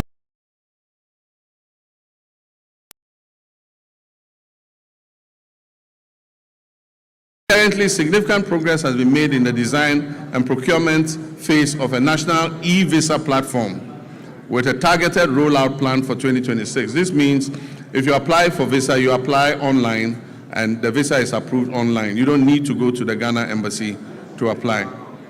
Ghana has also secured new visa waiver agreements with 11 countries to facilitate people-to-people exchange. It means for those 11 countries, Ghanaians don't need passports to go there. You just jump on the plane and appear there, and they will allow you in. Mr. Speaker, to highlight Ghana's ongoing commitments to international solidarity, we made humanitarian donations to Jamaica, Cuba, Sudan, and Palestine to support disaster relief and conflict-related crises. These donations amounted to millions of cedis and included food, medicine, clothing, cocoa products, blankets, and mattresses, and plastic buckets. I'm also pleased to report that remittances from our relatives abroad, the Ghanaian diaspora, reached a historic high of $7.8 billion in 2025. Mr. Speaker, this is the largest annual inflow ever recorded in Ghana's history. This reflects not only confidence in the Ghanaian economy, but the enduring patriotism of our citizens living and working abroad. Mr. Speaker, these remittances they bring back home support households, they finance education, they build homes, they provide seed money for businesses, and best of all, they stabilize our foreign exchange position. In many respects, our diaspora has become one of the country's most reliable development partners. Without contracts, conditionalities, or fanfare, they are easily one of our most reliable development partners. We must intentionally ensure that citizenship, rather than place of residence, determines one's right to serve the Ghanaian Republic. Ghanaians worldwide who pledge allegiance to this country of theirs and make substantial contributions to its development should not be barred from active participation in public affairs, including the opportunity to hold public office, provided there are appropriate measures to ensure loyalty and accountability. Mr. Speaker, I'm personally in support of the bipartisan bill currently before this House, seeking to address this matter. And it is my hope that it will be passed expeditiously so that our compatriots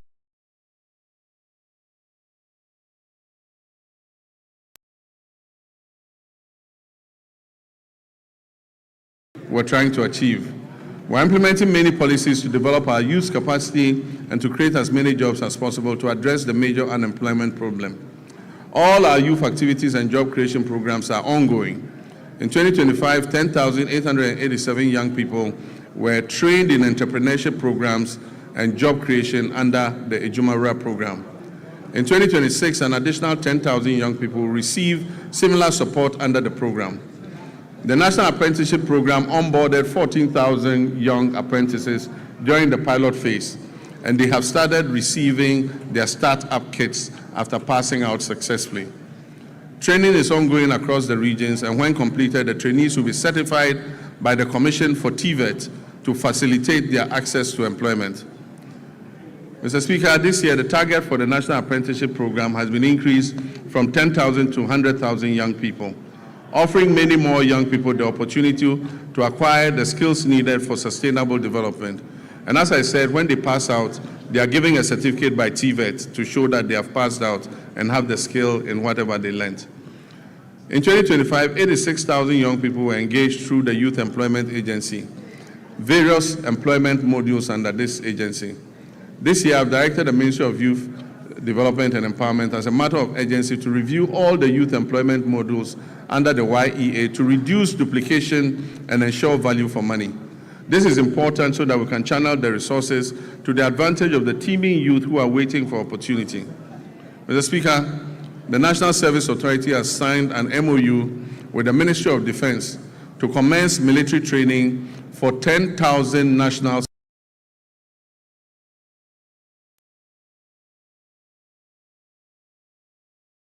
service personnel will receive call-ups to report at various military centers for training.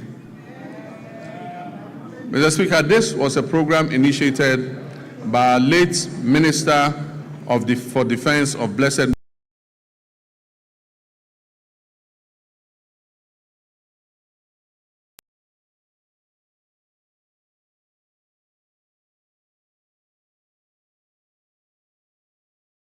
benefit of the personnel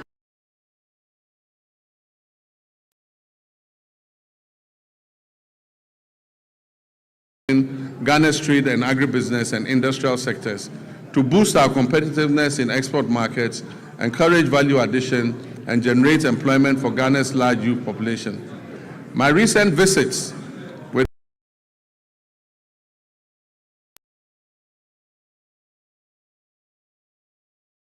initiate expansion works on factories has convinced me that Ghana is on the right track.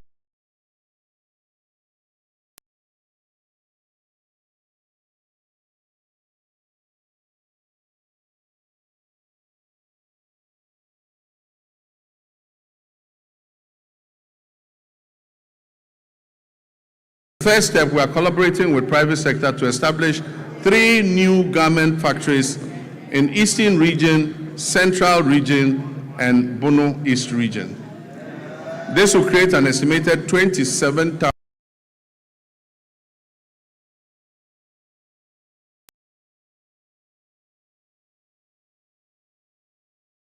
strategic investors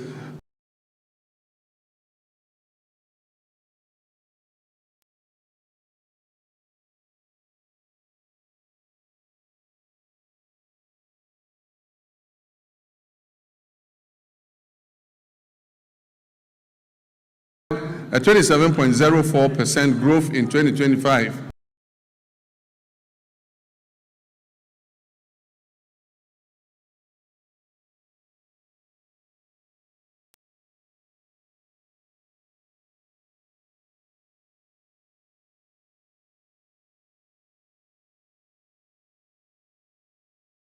Export sector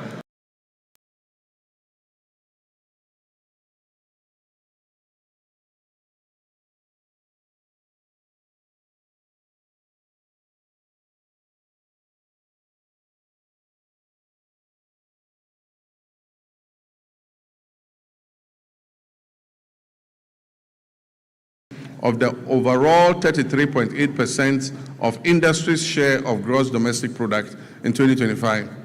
It emerged as a leading contributor within the industrial sector. The sector generated export earnings of approximately 15.25 billion, accounting for 65.37% of Ghana's total export receipts, out of a total of 23.3 billion. Mr. Speaker, the abolition of value-added tax on mineral exploration activities is expected to significantly reduce upfront costs for investors, improve project economics, and stimulate increased greenfield and brownfield explorations across the country.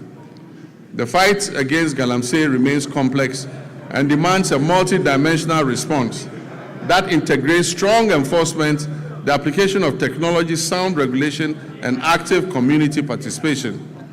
The Ministry of Lands and Natural Resources, in collaboration with the Ministry of Transport and Ghana Revenue Authority and the Ministry of Finance, has registered 1,808 pieces of earth-moving equipment at the ports, of which 1,033 have been fitted with trackers and are being tracked. The protection of our water bodies and forest reserves is ongoing with the deployment of 1,634 blue water guards across Western North Savannah, Upper West, Bono, Eastern, Ashanti, Central, Volta, and Northern regions.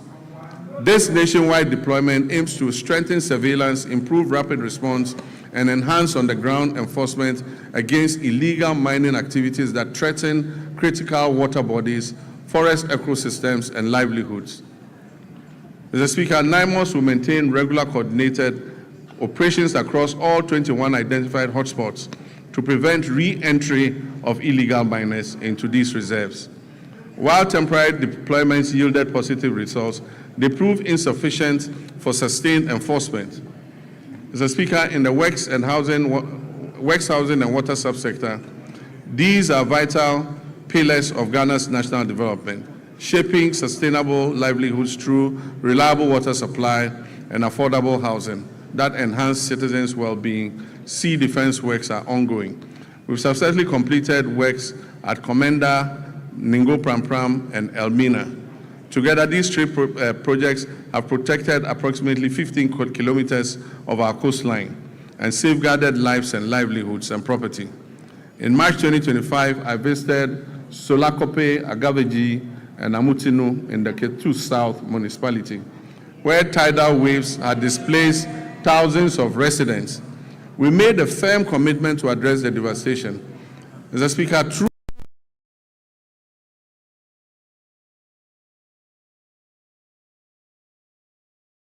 the contract, and in August last year, I officially cut short to commence the project. I'm pleased to inform this House that the project is currently 25% complete, and calm has already been restored along the coastline. Notwithstanding these actions, flooding remains a major infrastructural challenge in the country and a top priority for this government. A task force on flooding is in place and coordinating the national mitigation efforts against flooding. Ghana continues to grapple with housing deficits, currently estimated at over 1.8 million units. Some significant strides have been made in the housing sector. In line with government's earlier commitments to complete all ongoing housing initiatives, we have successfully concluded the joint venture arrangements which we inherited for the completion of the Saglemi housing project. The Attorney General is reviewing all related documentation to finalize and commence the project. When these projects are finished, it will increase the number of housing stock available. The TDC in Ghana is also steadily advancing work on 800 housing units under the Akpong Affordable Housing Project at Tema Community 26.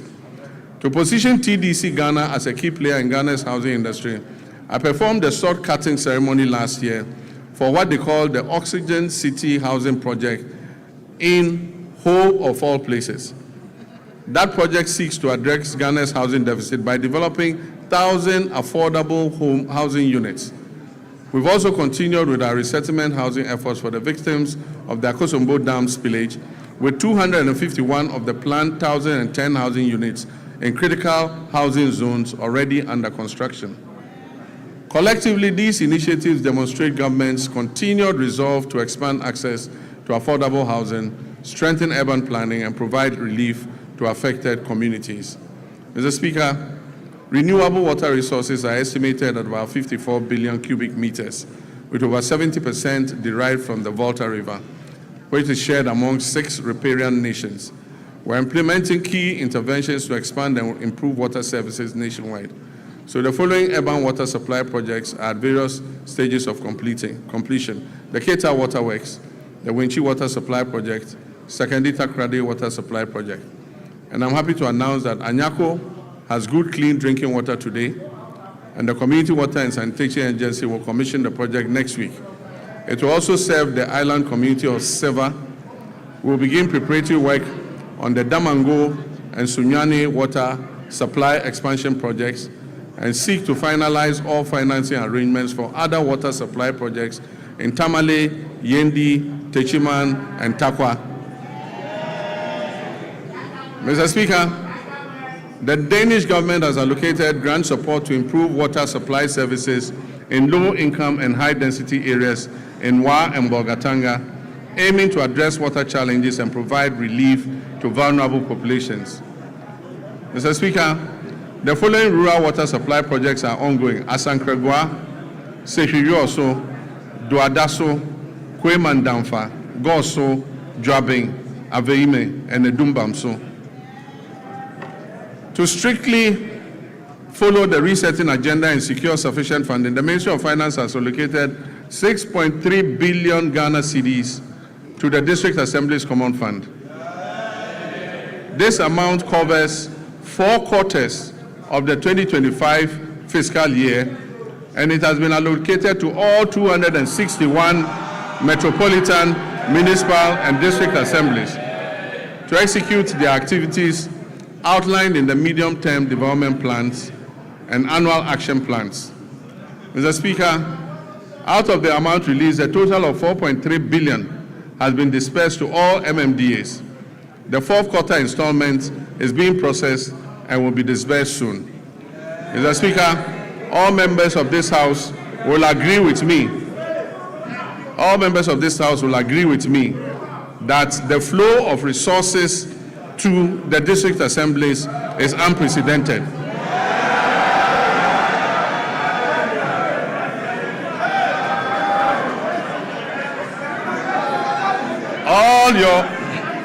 All your assemblies are receiving more money than they've ever received in several years. Mr. Speaker, in fulfillment of government's commitment to strengthening local governance and decentralization, the ministry has, for the first time in the history of local governance, disbursed a total of 100 million Ghana cedis in monthly allowances to all assembly members. Unprecedented, assembly members have received their allowances. The Ministry of Local Government, Chieftaincy and Religious Affairs has also finalized designs for the new 24-hour economy modern markets to be constructed in all metropolitan, municipal, and district assemblies.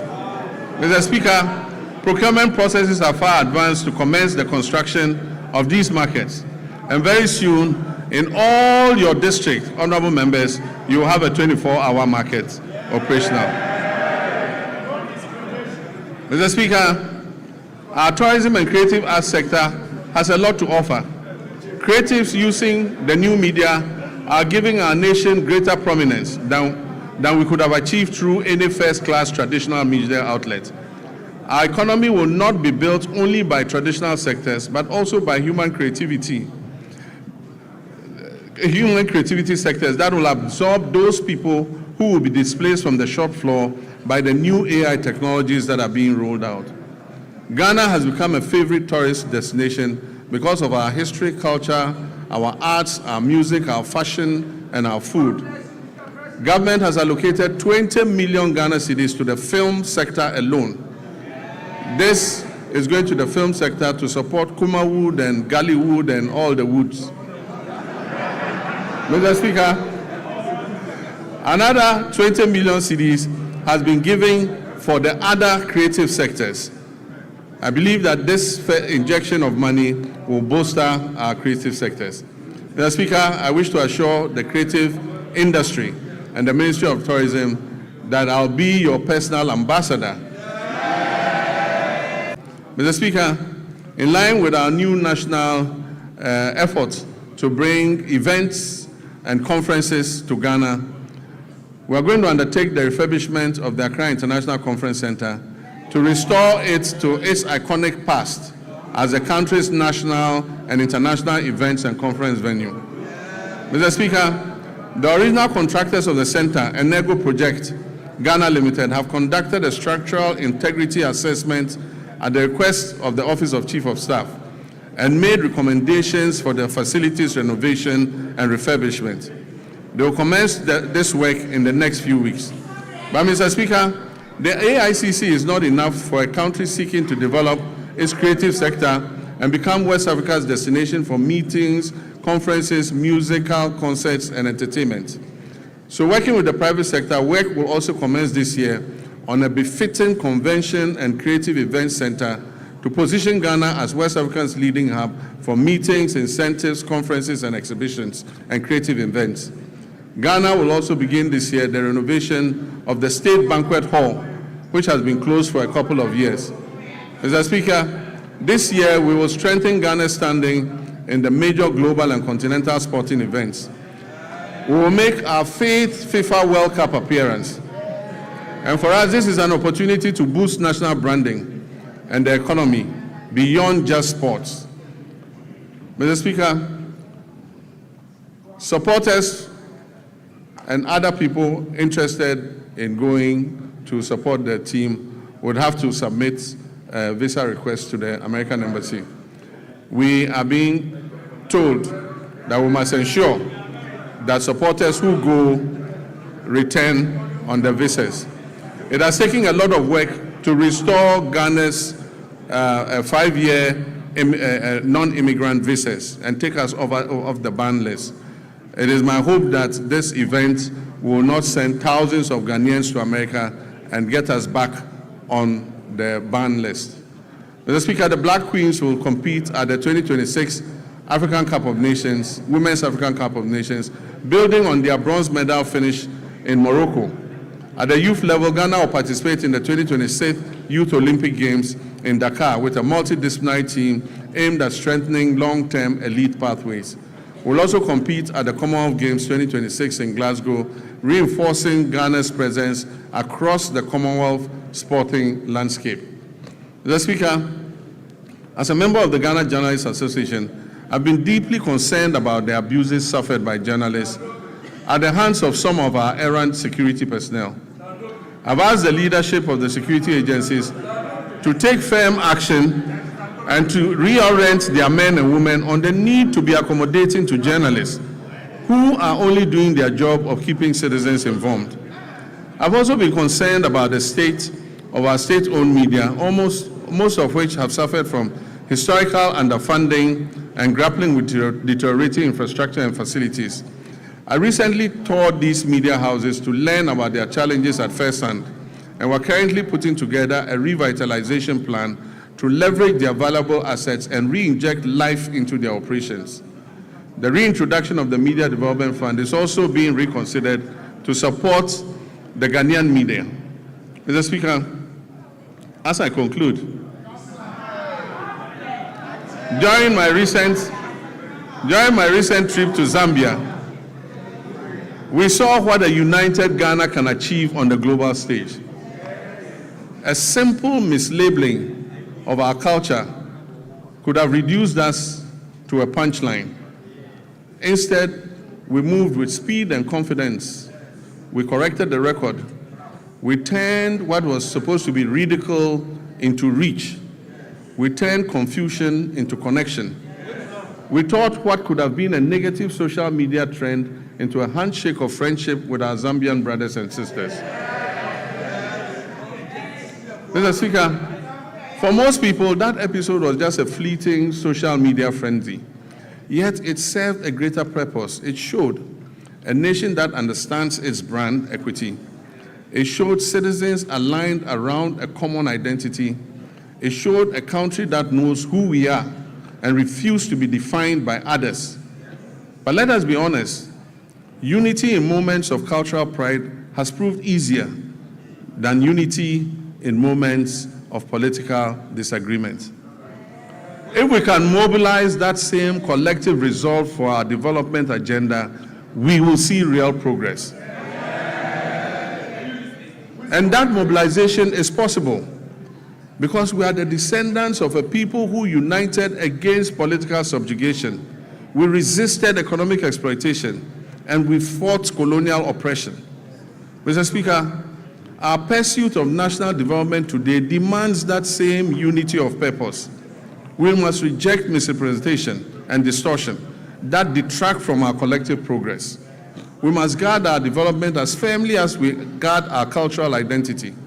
We must act as one people with one purpose. Mr. Speaker, in public life, there is a simple maxim we're all very familiar with, and it says that the buck stops with the president. Mr. Speaker, I not only agree with this. Every day I hold office of president, I live by that statement that the buck stops with me. The ultimate responsibility for the direction of this nation rests with the office that I hold, and I'll never shirk that duty. But nation building is not merely a question of who provides the strategic direction and who bears the final responsibility. It is a long chain of efforts that carries intent into reality, from policy conception to laws enacted, to resources mobilized, to services delivered, to value created on farms, in workshops, in classrooms, in markets, and in enterprises across our land. Mr. Speaker, it is here that the strength of a people reveals itself. It is in the countless acts of competence, integrity, and industry by citizens of every calling whose work turns national purpose into lived reality. Mr. Speaker, while the bulk may stop with me, the work of nation building goes beyond that. Through the labor, enterprise, and civic spirit of millions of Ghanaians whose daily efforts give policy life. Mr. Speaker, I will continue to carry the weight of final accountability. And I ask in equal measure that our citizens bring their full measure of energy, skills, and patriotism to the common task of advancing our country. That is how nations are built. That is how economies grow. No policy can substitute for civic duty. No program can replace the quiet discipline with which millions of Ghanaians sustain their families, serve their communities, and carry this republic forward each day. Mr. Speaker, we are sometimes tempted to judge our nation only by our failures and our difficulties. But the country is not defined solely by its difficulties. It is defined by the choices its people make in response to those difficulties. Repeatedly through our history, Ghanaians have chosen steadiness over despair, cooperation over division, and purpose over cynicism. That is the deeper strength on which our future rests. We faced testing moments before, and we have overcome them. We've gone periods of economic strain, transitions that have demanded much from our citizens and our public servants alike. And Mr. Speaker, there's an African proverb that says, however long the night is, the dawn will break. Mr. Speaker, the dawn is breaking for Ghana. The moment we are in requires not only endurance, but also action. It reminds us that renewal belongs to those who prepare for the morning, while others still speak of and look back at the darkness. For Ghana today, that dawn is not a promise we must recite. It is a reality we must build into our institutions, into our economy, and in the ethics of responsibility we pass on to the next generation. So let us live each day mindful that the Republic is larger than any one political party, any office, any individual. This Republic belongs equally to the farmer, the trader, the teacher, the nurse, the artisan, the entrepreneur, the parliamentarian, and the young citizen, and the elderly retired personnel. Mr. Speaker, each of these people has a stake in our nation, and each one has a duty. Each has a claim on the future we're shaping together. Mr. Speaker, nations endure not because they are spared trial, but because their people refuse to surrender to trial. Ghana has been tested before. We did not surrender. We will not surrender now. And so with gratitude for how far we have come, and with the resolve for the work ahead, I say, Mr. Speaker, the state of our nation is resilient, the state of our nation is renewing, and our nation is firmly in the hands of its people. Our nation is on the brink of takeoff. And so, ladies and gentlemen, passengers, fasten your seatbelts. I thank you for your attention.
members.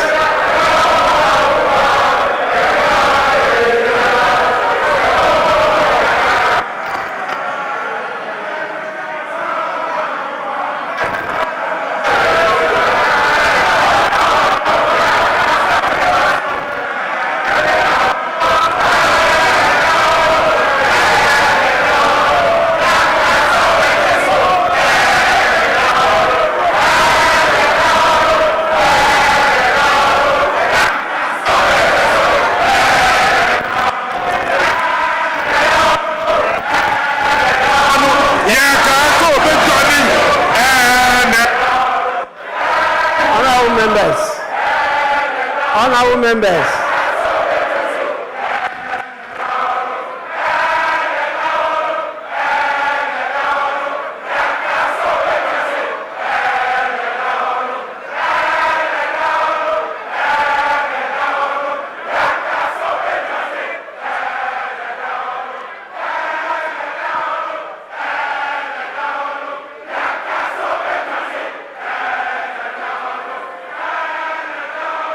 Honorable members.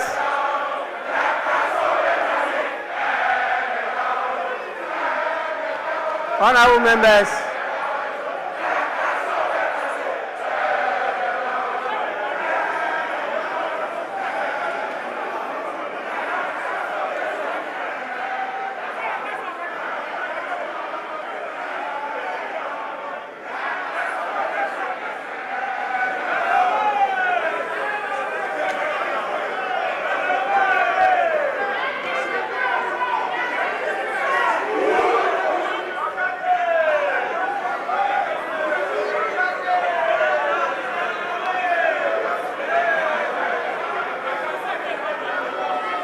Honorable members, please.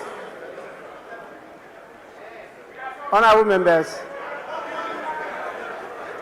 you know we are in this together, and you understand as accomplished parliamentarians that when the speaker is on his feet, every other person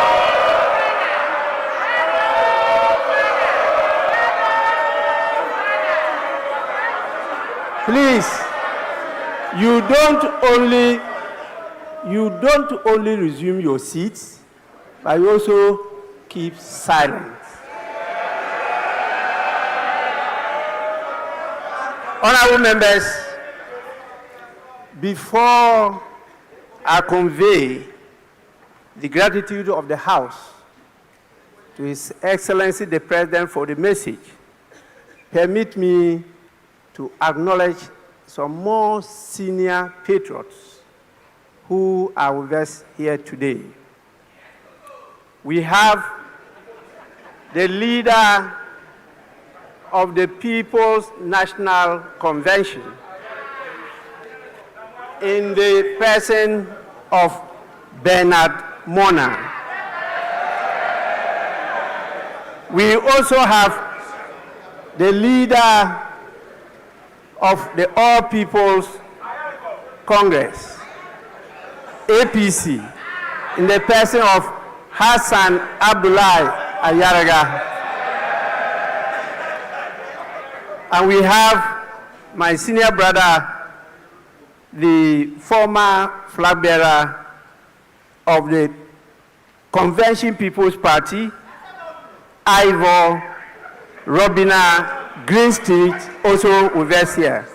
Please, you are all warmly welcome. Honorable members, in accordance with Standing Order 72, Rule 4, I convey to His Excellency, the President of the Republic of Ghana, the gratitude of the House for the address. Honorable members, again, in accordance with the practice of this House, a formal communication will be forwarded to His Excellency the President after the House has thoroughly debated this message. So His Excellency will hear from us. I know you are ready.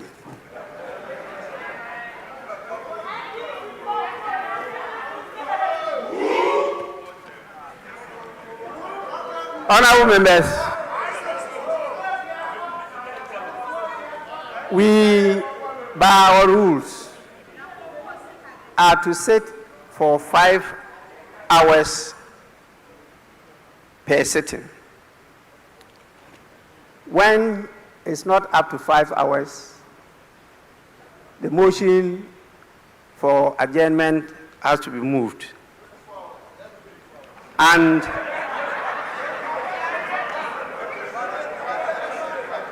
here we are. We have spent a lot of time, but not yet 5 hours. And so I'll have to call on the leaders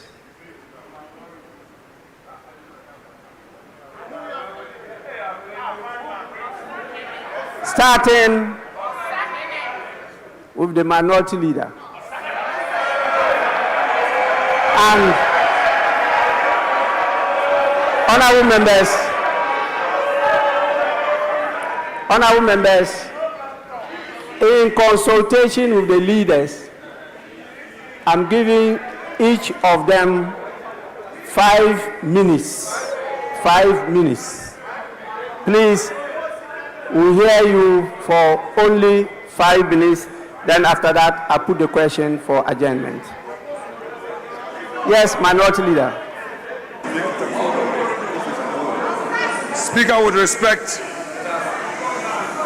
let me thank you for the opportunity and thank Mr. President for living up to this constitutional obligation. But Mr. Speaker, what the President failed to tell the people of Ghana is that 1 year in government, he's still acting with slogans, no action. Mr. Speaker, electricity tariffs have skyrocketed and Ghanaians cannot afford electricity. We have thousands of Ghanaian youths who are, Mr. Speaker, can they be quiet and listen? Because if they misconduct themselves, we'll do the same thing to their leader. Keep quiet. You can't take away my time. If you don't keep quiet and listen to me, your leader cannot speak. If you don't know, I'm telling you. Mr. Speaker, thousands of Ghanaian youths were dismissed through a letter by the Chief of Staff. It's part of the State of the Nation. Mr. Speaker, as we speak, there is a scandal looming. Security services recruitment, TribeNet, we know who brought that company to the ministry. Kama has a way. And we, the minority, will pursue the person and make sure there's full disclosure. Mr. Speaker, the cocoa farmers, they have reduced producer price and Erikopoku cannot be found. They don't care about cocoa farmers and they are here telling us inflation, macroeconomics is already. Macroeconomics is already. Mr. Speaker, Galamsey continues.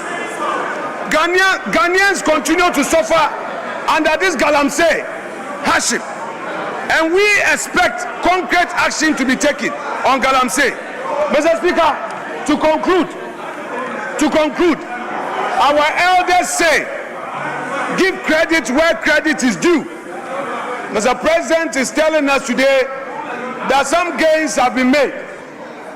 Those gains through this gold for reserve. Mr. Speaker, the gold for reserve policy, what they have failed to tell Ghanaians is that the Bawumia that they attack, Mr. Speaker, the Bawumia that they attack, the Bawumia that you attacked is the brainchild of this policy. Mr. Speaker, I would want to urge the government, give to Bawumia what belongs to Bawumia.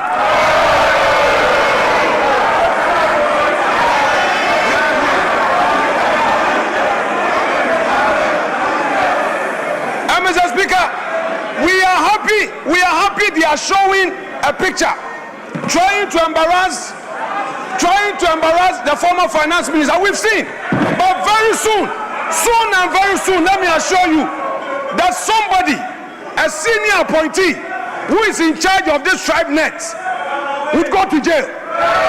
So the one behind tribe net, the one who introduced tribe net to the ministry, who is chopping money. Mr. Speaker, we are happy you are showing. Very soon we'll bring a picture. Then you will see the one in charge of TribeNet duping innocent Ghanaians, duping their unemployed youths. There are many youths who are looking for jobs, and this TribeNet, with the connivance of an appointee of government, she will be exposed. So you continue with Kenoforiata. Soon and very soon it will be your turn. Mr. Speaker, I will conclude by saying that this side of the house, we are ready today to debate on this SONA. And by Monday, the true SONA will be revealed by the minority. By Monday, we the minority will present to the people of Ghana the true state of the nation. Mr. Speaker, that said, let me thank you for the opportunity, and I wish Mr. President well. Thank you very much.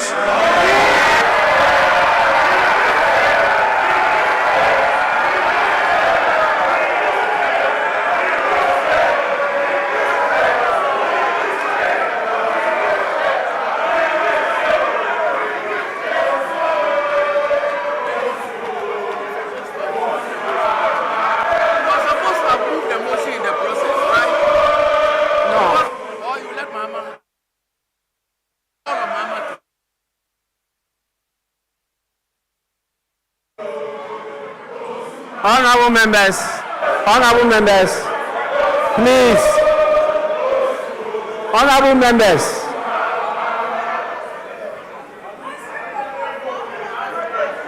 members, let's now listen to the majority leader. 5 minutes. 5 minutes.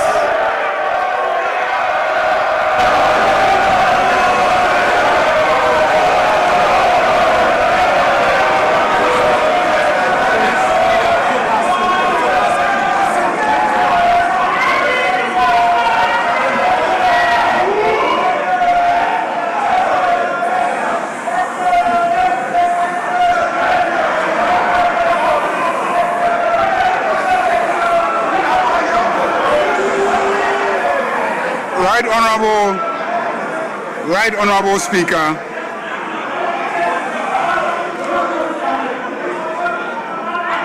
on behalf of my colleagues in this House, we want to thank His Excellency, President John Dramani Mahama, for his excellent leadership.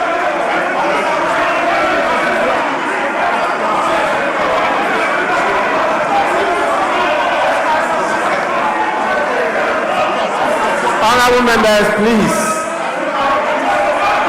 Honorable members.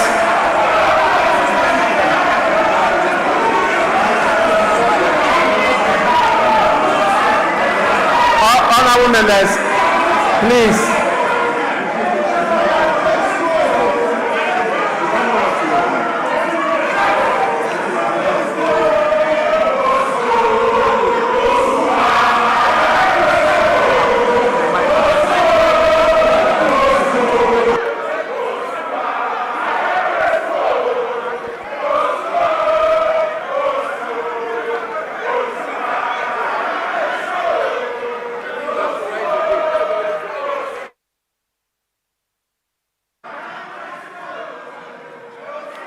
Honorable members, please.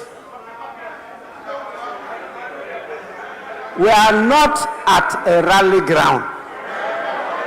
Please.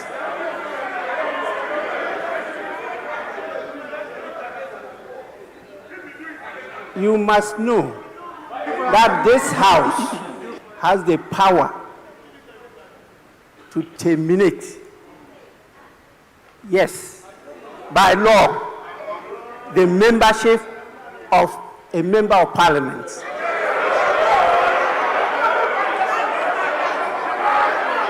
Please.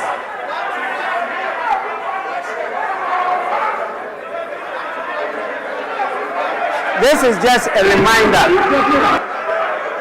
to all of you. Again, this is a reminder to all of you. Majority Leader, you may continue.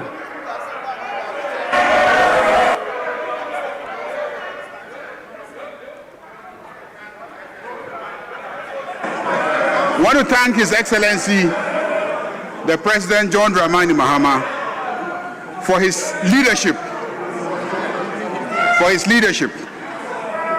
Ghanaians are very grateful to you.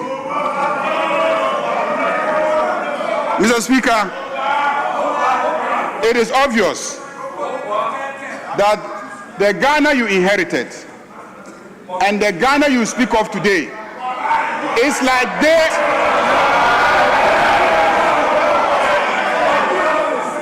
the Ghana you inherited is as dark as the dark dresses that they are wearing on the other side.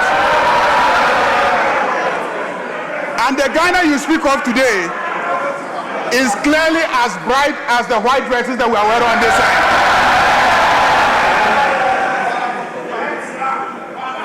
Mr. Speaker, clearly everything that you have said here is true. Mr. Speaker, Honorable Afenyo Makin will attest to that. He will attest to the fact that the big push is pushing through Winneba steadily.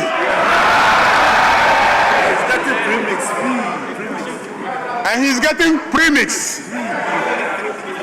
Mr. Speaker, it seems today is about cocoa prices. I can understand. Mr. Speaker, let me read Reuters today. Reuters has confirmed Ivory Coast will pay cocoa farmers 800 to 1,000 CFA francs per kilogram for the mid-crop starting March 1st. The main crop price was 2,800 CFA francs per kilogram. When converted to Ghana cedis, this is about 980 to 1,225 Ghana cedis per 64 kilogram bag.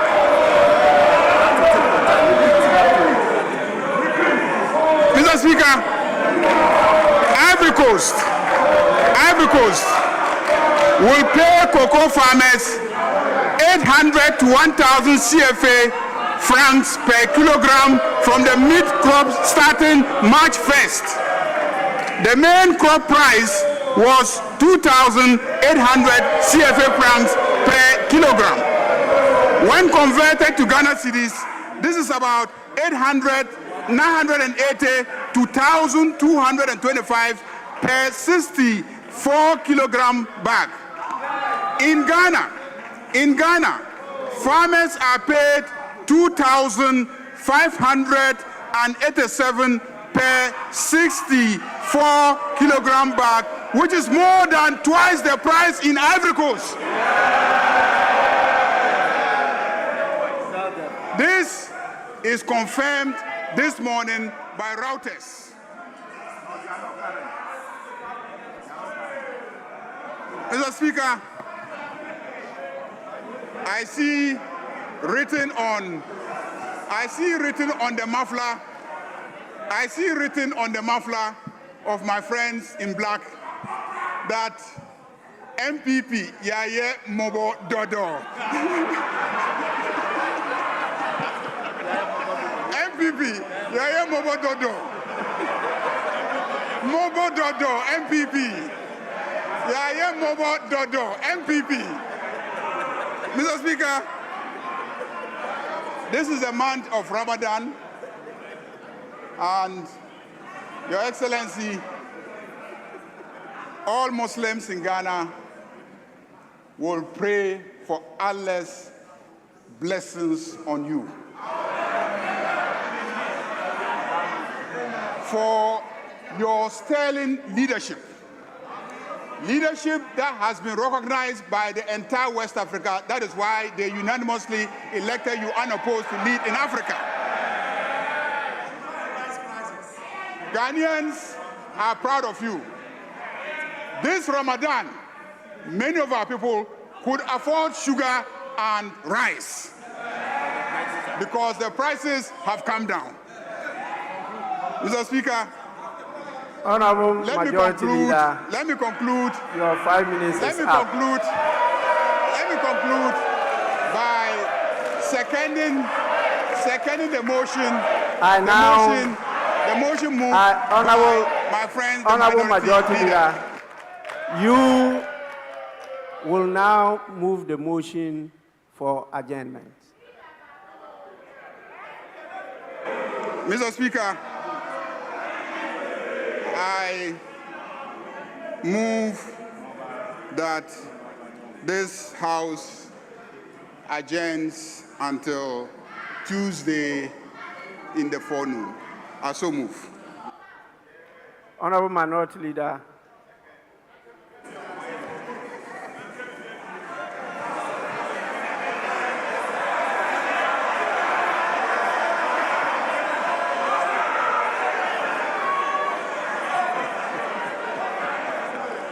Mr. Speaker,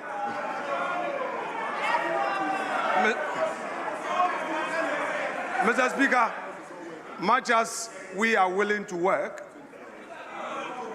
the majority is unwilling to work. So, Mr. Speaker, I will reluctantly second the motion to grant the pleasure of the majority leader who wants to go and rest. Thank you so much, Mr. Speaker. honorable members, the motion has been moved and seconded. And the question is, as many as are in favor of adjournment, say aye. As many as are against, say no. Honorable members, clearly the ayes have it. The House is accordingly adjourned till Tuesday, 3rd March 2026 at 2 p.m. The House is adjourned.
Okay, at this level, is it good? Or you want me to increase it, or you want me to reduce it? Am I increasing the volume or I'm reducing?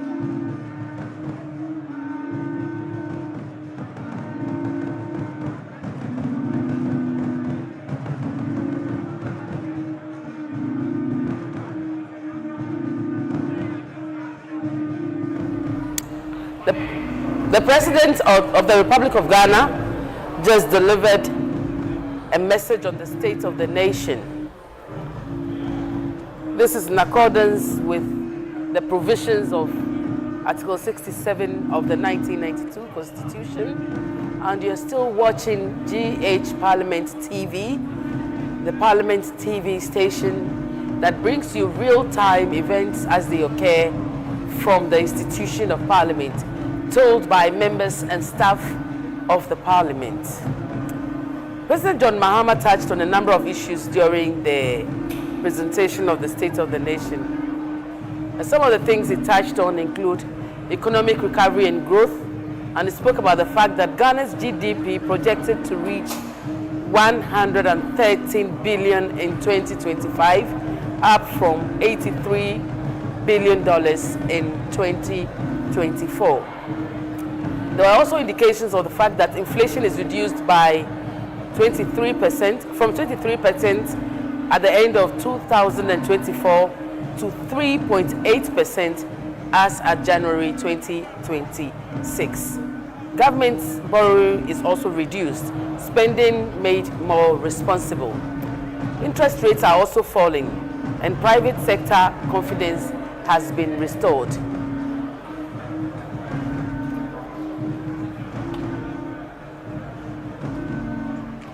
At the moment, according to President John Dramani Mahama, over 1 million jobs have been created and 1 million people have left the poverty threshold. Indeed, as he indicated to the Right Honourable Speaker during the speech, Ghana is getting back on track. Article 67 of the 1992 Constitution mandates the President to deliver a State of the Nation address to Parliament at the start of each session and before its dissolution. This message usually outlines the country's economic, social, and political status, as well as future administration plans, and that's what happened today. Now, the procession is headed